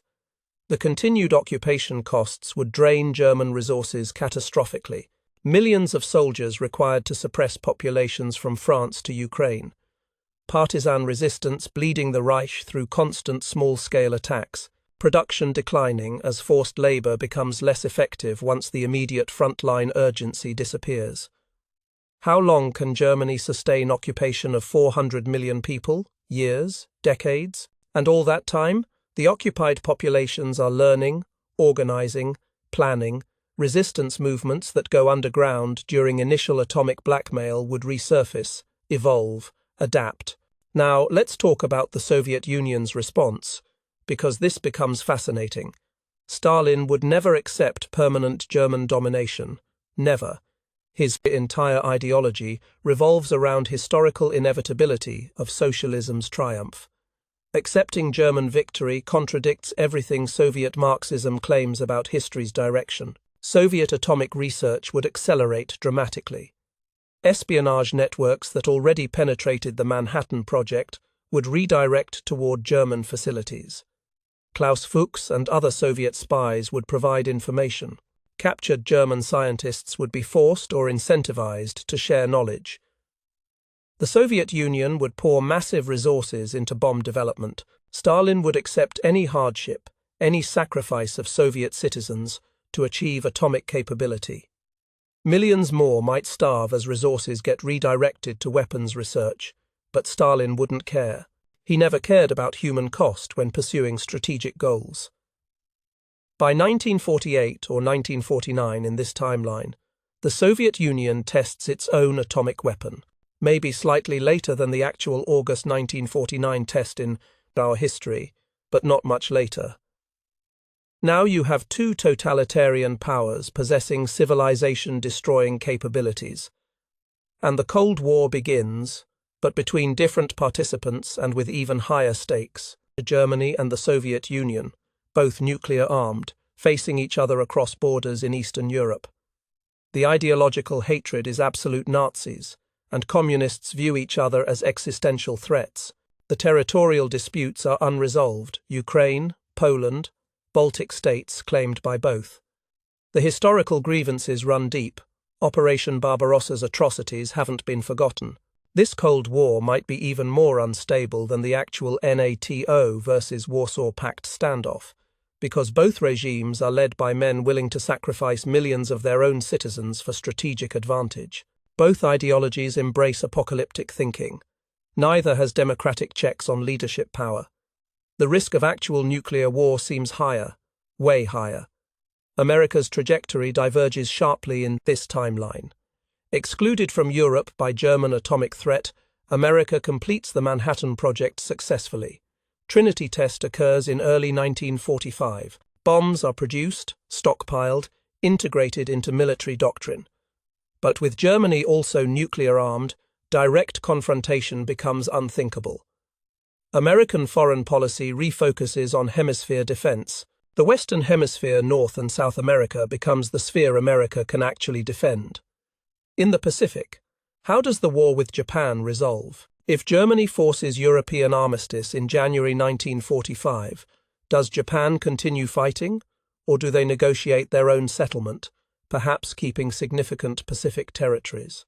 Maybe atomic bombs get used against Japan, as in our timeline Hiroshima and Nagasaki in August 1945.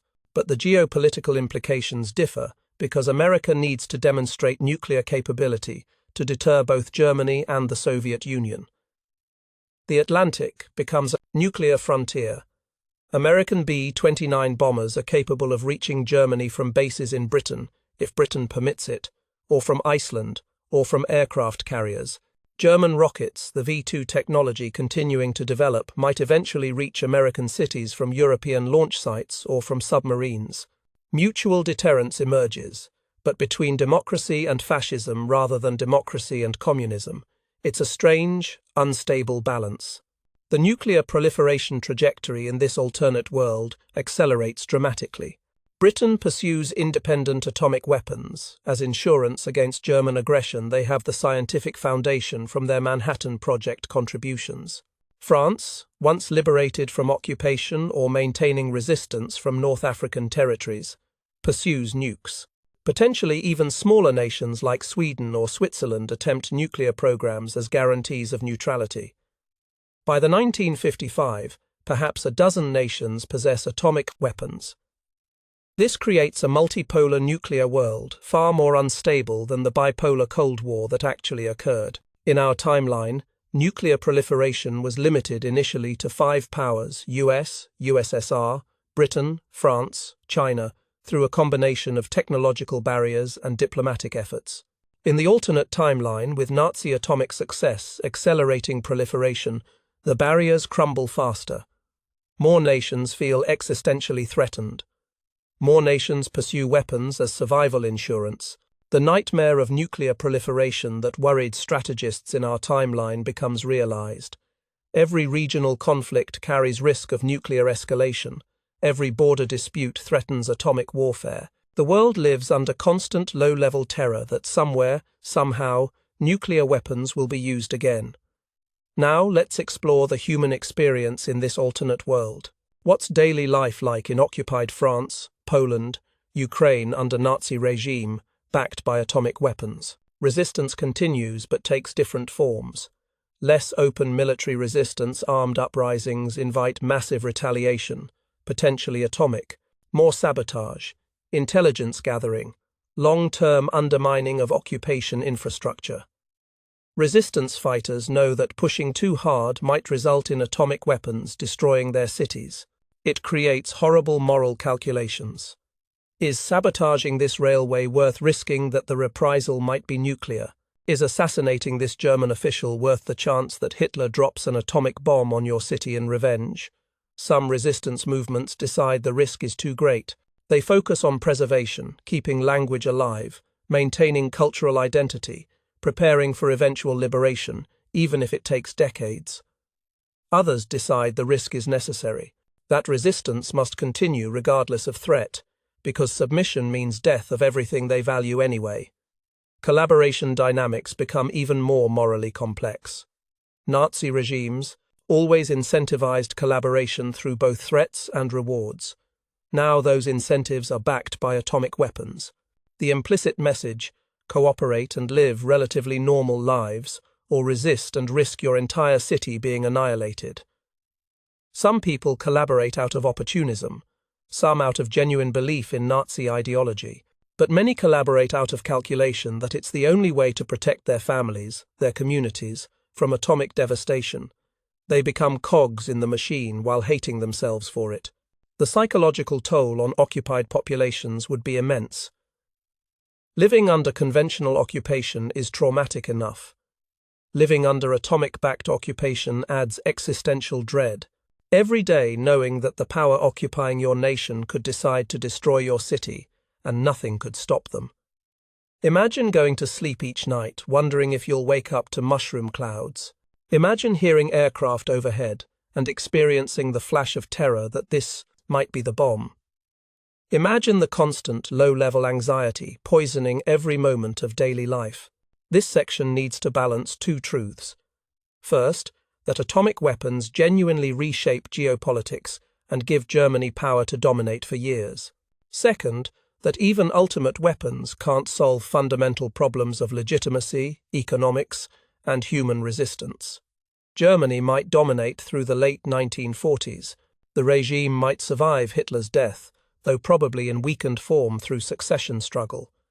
They might maintain occupation through the early 1950s, but the long-term trajectory points toward either internal collapse, nuclear war with the Soviet Union, or gradual erosion of power as more nations acquire atomic weapons and the balance shifts. It's a darker world than ours, unquestionably darker. Millions more dead from both the initial atomic attacks and the extended occupation. The Holocaust completed without interruption.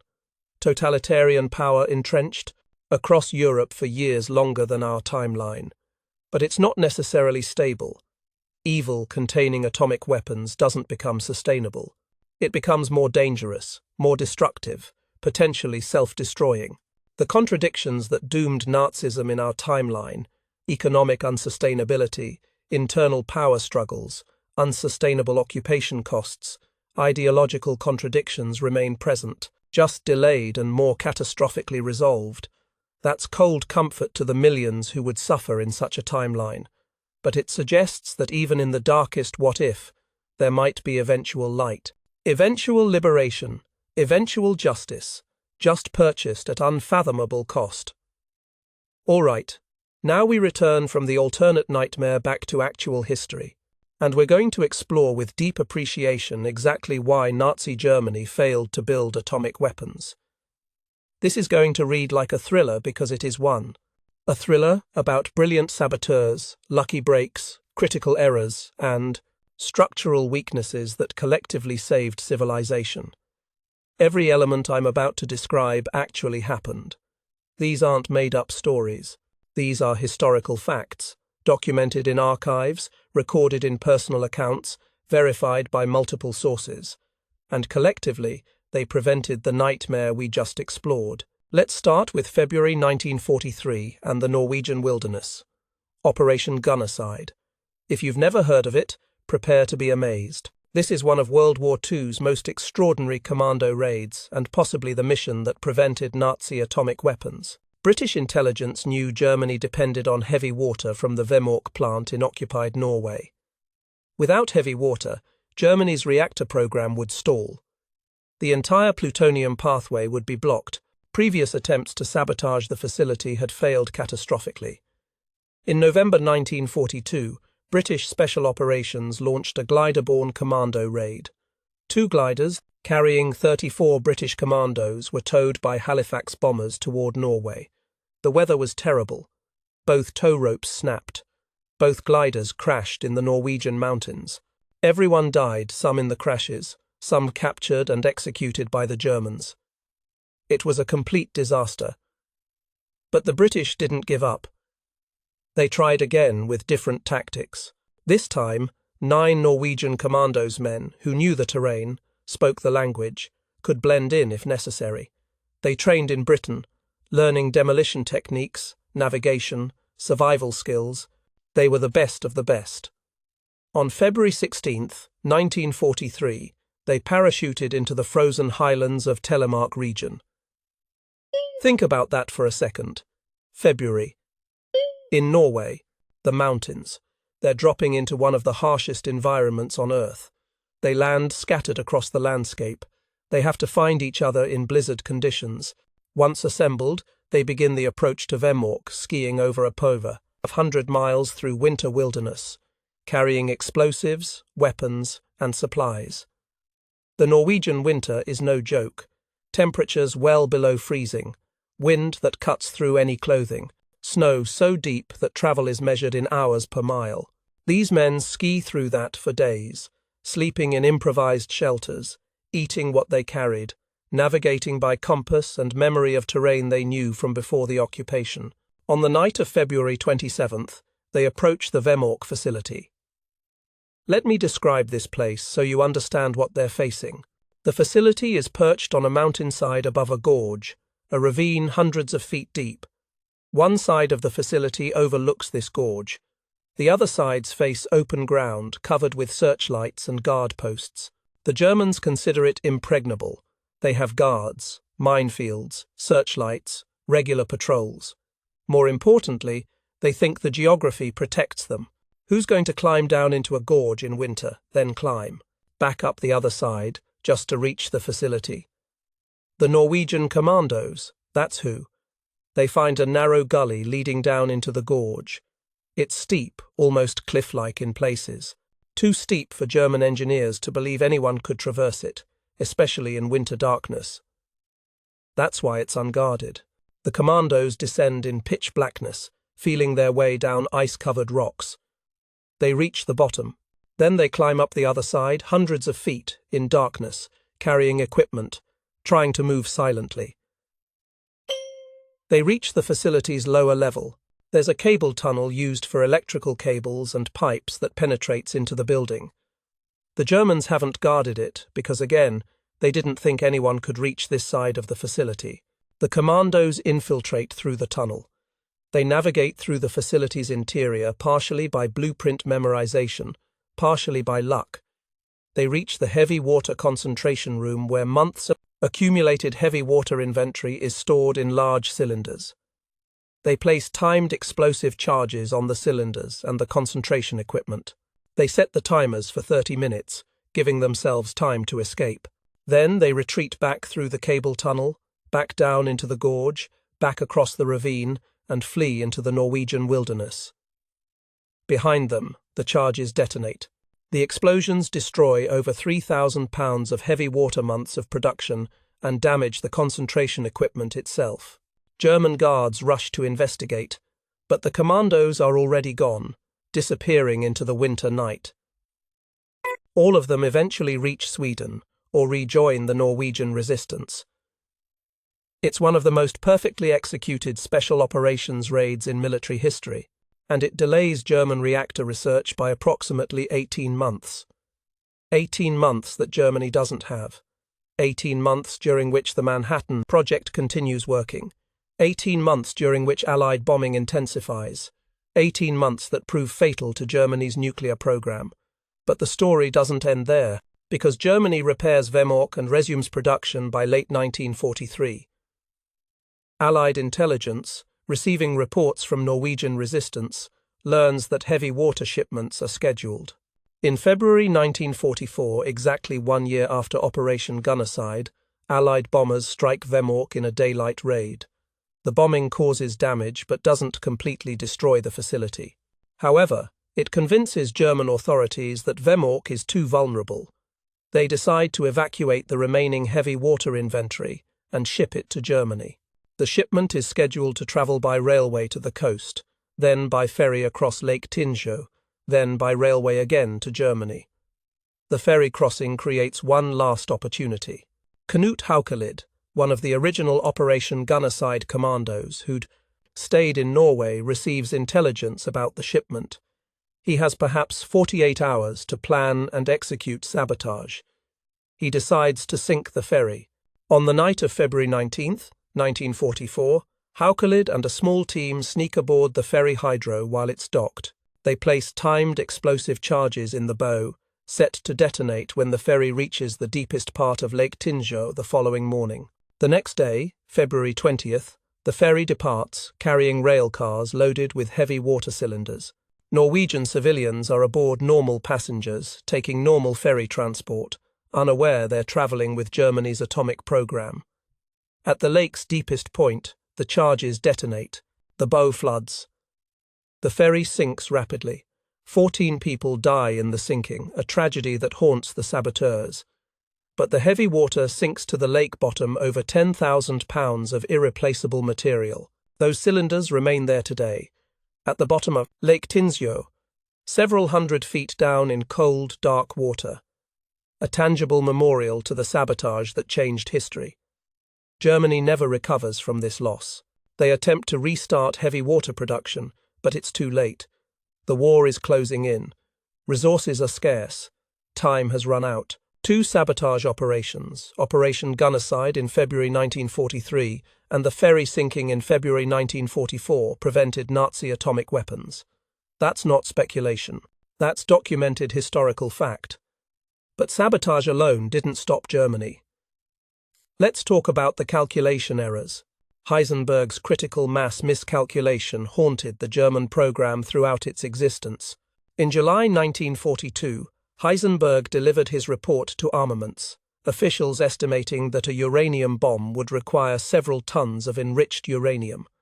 This estimate was wrong by an order of magnitude. The actual critical mass for highly enriched uranium is around 50 kilograms. Why did Heisenberg miscalculate so badly? The error stemmed from conservative assumptions about neutron multiplication and insufficient understanding of weapon geometry. Heisenberg was calculating based on simplified models. He didn't account for how bomb shape affects neutron escape. He overestimated neutron losses. He underestimated multiplication rates. Some historians argue this was deliberate sabotage, that Heisenberg inflated the estimate to make bomb development seem impossible, discouraging further work. Michael Frayn's play Copenhagen explores this possibility, suggesting Heisenberg might have been a secret hero who sabotaged the program from within. Most historians think it was honest error.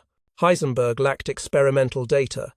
You can't test critical mass calculations without building an actual bomb, and Germany never reached that point, so he made conservative assumptions, not realizing they inflated requirements by a factor of 10. Whatever the cause, deliberate or accidental, this miscalculation redirected German effort away from uranium enrichment and toward plutonium production via reactors, the longer, more vulnerable pathway. The pathway that depended on heavy water, the pathway that Norwegian commandos successfully disrupted. Then there's Walther Bothe's graphite measurements. In 1940 and 41, Bothe tested graphite as a potential reactor moderator. His measurements suggested graphite absorbed too many neutrons that it wouldn't work. This conclusion was wrong. Bothe's graphite samples contained impurities from manufacturing processes. The impurities were absorbing neutrons, not the graphite itself. But Germany accepted Bothe's results and focused exclusively on heavy water. This decision proved devastating. Heavy water required specialized production vulnerable to sabotage. Graphite could have been manufactured in German chemical plants, avoiding the Norwegian vulnerability. America discovered the graphite moderator approach. Enrico Fermi's reactor, the first to achieve sustained chain reaction in December 1942, used graphite, not heavy water. If Germany had pursued graphite reactors, the entire strategic picture changes. One measurement error, one set of contaminated samples. History pivots. Now let's talk about organizational fragmentation, because this matters enormously. Germany's nuclear program never achieved centralized control. Multiple organizations ran competing projects. The Army Weapons Office, the Postal Ministry. Yes, the Postal Ministry got involved in nuclear research for bureaucratic reasons. The Luftwaffe, the SS, each running their own programs, competing for resources, protecting their turf. Within the scientific community, Kurt Diebner's Army program competed with Heisenberg's Kaiser Wilhelm Institute program. Resources scattered across multiple sites. Reactor research in Berlin, Leipzig, and Haigerloch. Uranium processing at our company facilities. Heavy water in Norway. Theoretical work distributed across universities. Contrast this with the Manhattan Project's ruthless centralization. One goal. Unified command under General Leslie Groves. Absolute priority for resources. When the Manhattan Project needed copper for electromagnets, they borrowed thousands of tons of silver from the U.S. Treasury as substitute. When they needed land in Tennessee, the government seized it. When they needed scientists, they drafted them. Germany's fragmentation meant breakthroughs in one program didn't transfer efficiently to others. Resources were duplicated wastefully. No single authority could make decisive, strategic redirections when evidence suggested different approaches. It was organizational dysfunction at the worst possible time, and it contributed significantly to German failure. Allied bombing created cascading disruptions too. Precision strikes hit suspected nuclear facilities, uranium processing plants, research institutes. The Our company facilities producing processed uranium got bombed repeatedly. Transportation networks linking nuclear sites were targeted. More broadly, strategic bombing degraded German industrial capacity, transportation, and electrical power, all essential for isotope separation and reactor operation. By 1944, German physicists were conducting experiments in caves and tunnels to avoid bombing, working with intermittent power supplies and unreliable equipment. You can't run precision scientific research when your laboratory might get destroyed by bombing raid. You can't operate uranium enrichment facilities when electrical power is unreliable. You can't transport materials when railways are constantly disrupted. The bombing didn't specifically target nuclear facilities. Allied intelligence didn't always know exactly where those facilities were, but the general degradation of German industrial infrastructure made nuclear weapons development progressively harder. The brain drain hurt Germany catastrophically. This might be the single most important factor. Jewish physicists who fled Nazi persecution included many who would have been crucial to bomb development. Lise Meitner, who first theorized fission. Albert Einstein, whose relativity equations describe mass energy conversion. Leo Szilard, who conceived chain reactions. Niels Bohr from occupied Denmark. Enrico Fermi from fascist Italy. Hans Bethe, Edward Teller, Eugene Wigner, Rudolf Peierls, dozens of brilliant physicists. These scientists didn't just leave Germany. Many actively worked against it. They contributed to Allied bomb programs. They convinced Allied governments to take nuclear weapons seriously. They became the core of the Manhattan Project. The Manhattan Project was substantially built on talent driven from Europe by Nazi persecution. That's one of history's great ironies. Hitler's ideology cost Germany the scientists who could have built atomic weapons for him. Instead, those scientists built weapons that could have been used against Germany if the war had continued longer. It's a perfect example of how evil defeats itself, how racism and persecution create strategic vulnerabilities, how driving away your best minds inevitably weakens you. Finally, let's talk about the ALSO's mission, because this brings everything full circle. As Allied armies advanced into Germany in early 1945, a specialized scientific intelligence operation raced to capture nuclear scientists and materials before the Soviets could. The mission was codenamed ALSO's Greek for Grove, a reference to General Leslie Groves, who led the Manhattan Project. Teams led by scientist Samuel Goudsmit and military officer Boris Pash moved with advancing armies. They had lists of targets, specific scientists, specific facilities, specific materials. Their job was to seize everything related to German nuclear research and interrogate everyone involved. In April 1945, Also's teams captured the Heckingen and Haigerloch facilities in southwestern Germany. They found Heisenberg's final BITE reactor assembled in a cave, just days before French forces would have arrived from another direction.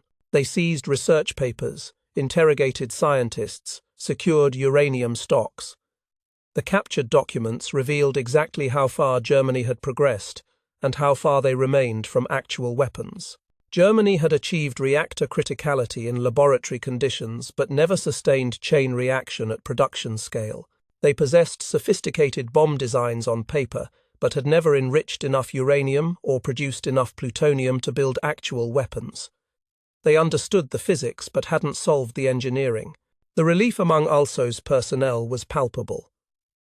They'd feared arriving to find Germany on the verge of testing atomic devices. Instead, they found a program that had failed to achieve what the Manhattan Project accomplished. But, and this is crucial, Germany had come close enough that preventing success required multiple interventions working together. Heroic sabotage, calculation errors, organizational dysfunction, bombing campaigns, brain drain, all of these factors combined to stop the program. Remove any 2 or 3 factors, and alternate timelines suddenly look plausible. What if the Norwegian commandos had been caught during Operation Gunnerside? What if Heisenberg had calculated critical mass correctly? What if Bothy had tested pure graphite? What if Germany had organized its program with Manhattan Project-style centralization? Each what if alone might not change the outcome, but combine a few, and suddenly Nazi atomic weapons become possible, maybe even probable. That's what creates such profound sense of contingency when you study this history. Germany didn't fail because atomic weapons were impossible or because the science was wrong. They failed due to specific, addressable problems that could have been solved with different decisions, different luck, different circumstances. History's outcome wasn't inevitable. It was contested. And the world we live in, where Germany never achieved atomic weapons, required both Allied effort and fortunate breaks. We exist in the timeline where heroes succeeded and calculations were wrong, and sabotage worked, and brain drain crippled German science. We live in the timeline where enough things went right, simultaneously, to prevent catastrophe. Understanding that makes you appreciate how lucky we are, how close we came, and how important it was that good people took extraordinary risks to stop evil from acquiring ultimate weapons. Those Norwegian commandos skiing through winter wilderness, they saved civilization, probably without fully realizing it. Those Jewish physicists fleeing to America and building weapons to defeat fascism, they turned Nazi evil back on itself. Those calculation errors and organizational dysfunction, they bought time for the Allies to win conventionally before nuclear weapons entered the equation. Collectively, they prevented the nightmare. They gave us the world we have instead of the darkness we explored earlier. And that matters. It matters a lot. All right, we've traveled through the nightmare scenario, explored how close Germany came, and discovered why they failed. Now comes the crucial question. Why does this particular alternate history still matter 80 years later? Why are we spending all this time exploring something that didn't happen? Because understanding this nightmare helps us prevent future ones. Let me show you how. Begin with the immediate post-war impact of discovering how close Germany actually came.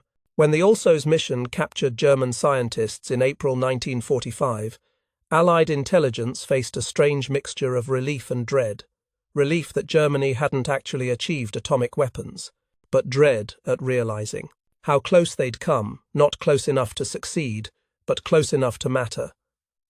Germany had achieved reactor criticality in laboratory conditions. They possessed sophisticated bomb designs on paper. They understood the essential physics. They'd failed due to specific, addressable problems, not fundamental impossibility. This realization influenced early Cold War nuclear strategy in profound ways. Allied strategists started asking uncomfortable questions. If Nazi Germany nearly achieved atomic weapons despite war's disruptions, resource shortages, and organizational dysfunction, How quickly could the Soviet Union succeed? The Soviets had captured German scientists during their advance through Eastern Europe. They'd seized research papers and facilities. They had an espionage network, including Klaus Fuchs penetrating the Manhattan Project and stealing atomic secrets. They had massive resources and absolute willingness to sacrifice whatever necessary to achieve nuclear capability. The answer came frightfully fast. August 1949, just 4 years after Hiroshima, the Soviet Union tested its first atomic weapon. Way faster than American intelligence predicted. The nuclear club expanded from 1 nation to 2. The Cold War became nuclear arms race, and that Soviet success proved the lesson from Nazi atomic program. Bomb-building knowledge spreads. Industrial nations can develop nuclear weapons within years, given sufficient motivation. The technology is difficult, but not impossible. The Nazi atomic scenario became a central case study in nuclear proliferation analysis. During the 1960s and 70s, as more nations approached nuclear capability, strategists studied Germany's program to identify indicators of weapons development. What signs would reveal that a nation is pursuing atomic weapons? Reactor construction, uranium enrichment facilities, heavy water production, weapons, physics research, sudden imports of specialized equipment. These indicators formed the basis for international monitoring regimes we still use today. The International Atomic Energy Agency, founded in 1957, conducts inspections based partially on lessons from Germany's program. Intelligence services worldwide monitor the same indicators German program exhibited. The entire non-proliferation architecture exists because people studied how Germany nearly succeeded and decided that preventing similar programs required systematic monitoring. Now, let's connect this to current proliferation challenges, because this is where the Nazi counterfactual becomes urgently relevant. North Korea's nuclear program follows eerily similar trajectory to what Germany attempted. Isolated nation with limited industrial capacity but sufficient scientific knowledge and determination. North Korea achieved atomic weapons despite international sanctions, despite technological limitations, despite resource constraints. They tested their first nuclear device in October 2006. By 2017, they'd tested devices with estimated yields over 200 kilotons, many times more powerful than the bombs that destroyed Hiroshima and Nagasaki. They're now developing intercontinental ballistic missiles capable of reaching the United States. The Nazi counterfactual asks, if Germany nearly achieved atomic weapons in the 1940s with wartime resource shortages and Allied bombing disrupting their program, how do we prevent present-day nations with modern technology and decades of accumulated nuclear knowledge from succeeding? The answer is, we often can't. Not completely. North Korea proves that motivated nations can overcome obstacles Germany faced. Iran's nuclear program raises parallel concerns. Iran possesses sophisticated scientific community, industrial capacity, and uranium deposits advantages similar to Germany's starting position. International agreements and inspections attempt to prevent weaponization, but the underlying knowledge exists. The Nazi scenario reminds us that the gap between civilian nuclear energy and weapons capability is measurable in months, not years, if political decisions shift. You can operate nuclear reactors for electrical power generation, completely legal, encouraged even.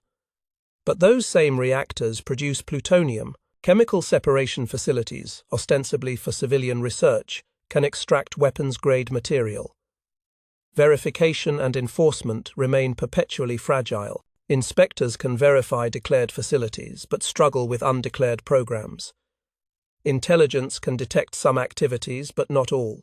And ultimately, if a nation decides to withdraw from treaties and pursue weapons openly, international community has limited options. Economic sanctions? They hurt civilian populations but don't always stop weapons programs. Military strikes? They risk regional war and might not destroy hidden facilities. Diplomatic isolation? Some. Nations accept isolation as price for nuclear capability. The deeper question becomes, can transformative technologies be controlled once knowledge spreads? Nuclear weapons represented the first technology powerful enough to threaten civilization. The physics is universal, you can't uninvent it. The engineering is difficult but not impossible, and motivated nations will find pathways despite barriers. The Manhattan Project cost over $2 billion 1940s dollars, equivalent to about $30 billion today. That's enormous but achievable for major nations. Within 2 decades, the nuclear club expanded from 1 to 5 recognized powers: United States, Soviet Union, Britain, France, China. Then it grew further: India, Pakistan, Israel, North Korea, possibly others with undeclared programs. The Nazi counterfactual illustrates why proliferation happens. The physics is universal. The engineering, while difficult, is documented in scientific literature. Materials are hard to obtain but not impossible, and strategic incentives drive nations to pursue weapons despite international pressure.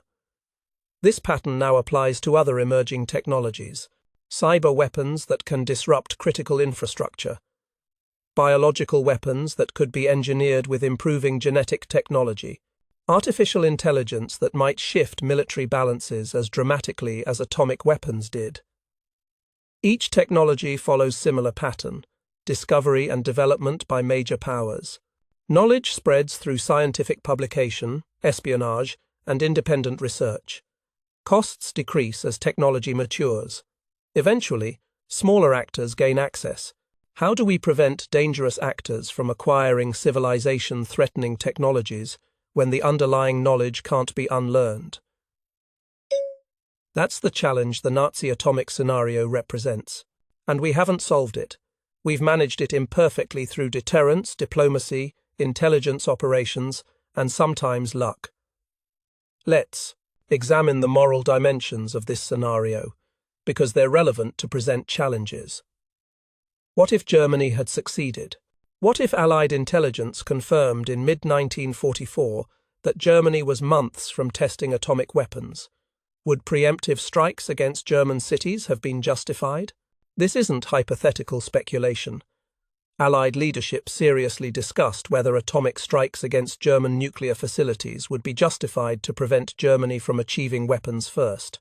Kill thousands of German civilians in one atomic attack to prevent millions of deaths from Nazi atomic attacks? The moral calculus becomes agonizing. Preemptive strikes against civilian targets normally constitute war crimes. But when the stakes include potential extermination of entire populations, does the calculation change? We face similar dilemmas today regarding emerging technologies. If artificial intelligence development by authoritarian regimes might lead to oppression or aggression, is sabotage justified? If biological weapons research by rogue states threatens pandemics, are preemptive strikes legitimate? These questions don't have easy answers, but ignoring them doesn't make them go away. The Nazi scenario also illuminates what historians call the scientist's dilemma: researchers working on dangerous technologies for problematic governments. Heisenberg's role remains debated. Did he deliberately slow Germany's atomic program through subtle sabotage? Or did he genuinely try to build weapons for Hitler? Interviews conducted after the war suggest profound ambivalence. Heisenberg claimed he never wanted Germany to actually use atomic weapons, but didn't actively sabotage either. That moral grey zone haunts modern scientists working on dual-use technologies. Artificial intelligence researchers at corporations or governments face similar questions. If their work could be weaponized or used for oppression, what's their responsibility? Some argue scientists bear no special responsibility. Knowledge is neutral. Applications depend on political decisions outside scientific control. Others argue scientists have moral obligation to consider consequences of their research. The Nazi physicist's example offers cautionary lessons about complicity through passive participation. Even if Heisenberg didn't actively build bombs for Hitler, his continued work legitimized the program, kept it alive, maintained Germany's nuclear capability longer than if he'd refused participation. Scientists today working on AI, biotechnology, neuroscience, quantum computing, they face analogous choices, not as extreme, hopefully, but structurally similar. When does remaining in your position to moderate dangerous research become enabling dangerous research? When does leaving become abandoning responsibility? These are hard questions. The Nazi scenario doesn't answer them, but it shows what's at stake when scientists work on civilization-threatening technologies. In popular culture, Nazi atomic weapons represent the ultimate nightmare scenario. Alternate history fiction returns to this premise repeatedly. Philip K. Dick's The Man in the High Castle explores a world where Axis powers won World War II, partially through nuclear weapons. Robert Harris's Fatherland imagines Nazi Germany in the 1960s, having won the war. Countless films and video games use Nazi atomic weapons as plot devices. The scenario's cultural persistence reflects deep anxieties about technology enabling evil, about how thin the margin is between catastrophe and survival, about whether progress is inherently good or morally neutral depending on who controls it. These aren't trivial entertainment concerns. Popular culture processes collective anxieties, helping society grapple with uncomfortable realities. The recurring Nazi atomic nightmare reflects ongoing unease about nuclear proliferation, about emerging technologies, about the possibility that progress might empower destructive actors. Now let's bring this to present-day relevance. In 2025, nuclear proliferation risks remain acute. Russia's invasion of Ukraine in February 2022 demonstrated that nuclear powers can leverage atomic arsenals to deter intervention while conducting conventional aggression. Russia implied nuclear use if NATO intervened directly, effectively creating nuclear shield for conventional warfare. Ukraine gave up Soviet-era nuclear weapons in 1994 in exchange for security guarantees that proved worthless. Pakistan and India both possess nuclear weapons and periodic crises that could escalate. Kashmir remains disputed. Terrorist attacks originating from Pakistani territory create tensions. Both nations have demonstrated nuclear capability, both have delivery systems, and neither participates in comprehensive arms control treaties. China is expanding nuclear forces, moving from minimal deterrent posture to larger, more sophisticated arsenal. Tensions over Taiwan create scenarios where miscalculation could trigger nuclear confrontation. Terrorist acquisition of nuclear materials, while unlikely, represents catastrophic risk. A crude nuclear device smuggled into a major city could kill hundreds of thousands. Even without full atomic weapon, radiological dirty bombs could create panic and contamination. The fundamental challenge the Nazi scenario illustrates, preventing dangerous actors from obtaining civilization-threatening weapons, hasn't been solved. It's been managed through deterrence, through non-proliferation treaties, through intelligence operations, through export controls, through diplomacy. But the underlying vulnerabilities remain. Looking forward, emerging technologies create analogous risks. Engineered biological weapons could potentially be developed by smaller groups with fewer resources than nuclear weapons required. CRISPR gene editing technology is becoming widely accessible. Synthesizing pathogens is progressively easier. A designed pandemic could kill millions while being cheaper and simpler than building atomic bombs. Advanced artificial intelligence might shift military balances as dramatically as atomic weapons did. AI-enabled autonomous weapons, cyber warfare systems, or intelligence analysis tools could give possessors overwhelming advantages. And unlike nuclear weapons, which require rare materials and specialized facilities, AI primarily requires computing power and expertise, both increasingly accessible. The pattern repeats. Transformative technology discovered, knowledge spreads, costs decrease, barriers lower. The Nazi atomic counterfactual shows how dangerous this pattern becomes when evil actors gain access to breakthrough capabilities. So what do we do? How do we prevent the next transformative technology from empowering the next totalitarian regime or destructive actor? There's no perfect answer. But studying the Nazi atomic scenario suggests some principles. First, prevention requires multiple layers. Germany failed not from single intervention, but from accumulated factors: sabotage, calculation errors, organizational dysfunction, brain drain, bombing.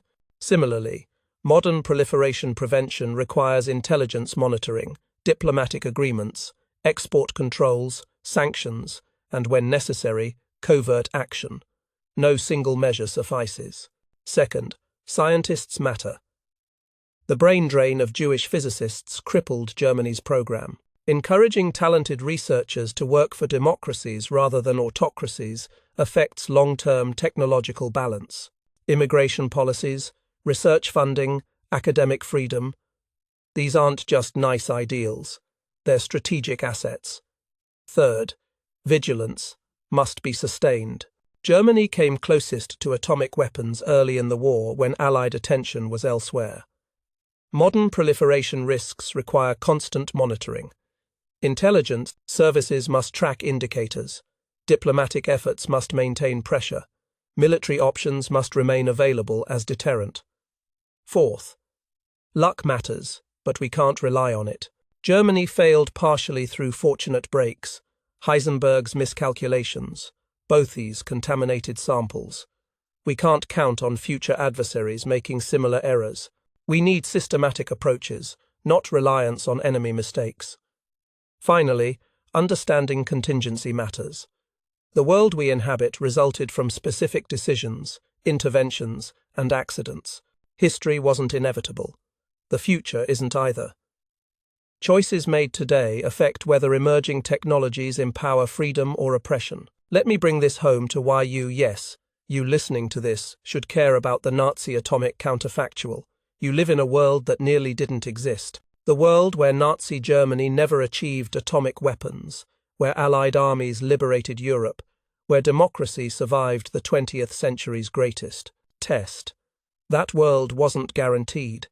It was fought for, bled for, saved by heroes who often didn't know they were saving civilization. Norwegian commandos skiing through winter wilderness weren't thinking about preventing Nazi atomic weapons. They were thinking about surviving the mission, completing the objective, maybe returning home. But their courage changed history's course. Jewish physicists fleeing to America weren't planning to build weapons that would defeat fascism. They were trying to survive, to continue their research, to find safety for their families. But their knowledge became the foundation for atomic weapons that could have defeated Germany if the war had lasted longer.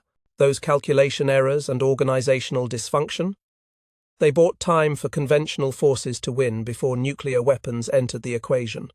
Luck, yes, but also the inevitable result of evil's contradictions, how racism weakens you, how totalitarianism creates dysfunction, how terror prevents honest communication. The nightmare we avoided teaches us to take proliferation seriously, to understand that dangerous knowledge can't be unlearned, only controlled, to recognize that preventing catastrophe requires constant effort across multiple domains, technical barriers, diplomatic agreements, intelligence gathering, and, when necessary, direct intervention. The Nazi atomic scenario remains relevant because the underlying challenge never expires. It just takes different forms across generations. Nuclear weapons in 1945. Biological weapons today. Artificial intelligence tomorrow. The fundamental question persists. How do we keep civilization-threatening power out of malevolent hands? Understanding what almost happened helps us prevent what still might. The nightmare we avoided teaches us that catastrophe isn't inevitable but requires effort to prevent. That history pivots on small decisions and brave actions. That the world we have wasn't guaranteed but was fought for. And that's worth remembering, worth studying, worth passing on to future generations who'll face their own versions of civilization-threatening technologies and the challenge of keeping them from empowering evil. We exist in the timeline where the heroes won, where the calculations were wrong, where the sabotage succeeded. But looking back, you can see how easily we could have ended up somewhere much darker. That recognition should create both gratitude for present reality and awareness that the future isn't guaranteed. The same challenges in different forms remain ahead, and meeting them successfully requires understanding how we've met them before. The Nazi atomic bomb didn't happen, but it almost did. and understanding that almost helps us prevent the next nightmare from becoming real. Thanks for staying with me through this entire journey. I know it was long. I know parts were dark, but I hope you've come away with deeper appreciation for the world we live in, deeper understanding of how close we came to losing it, and deeper commitment to ensuring that the challenges we face today don't become the catastrophes we narrowly avoid tomorrow. Stay curious, stay vigilant, and remember history isn't inevitable. It's made by people making choices, sometimes heroic choices, sometimes just doing their jobs well, but choices that matter. See you next time.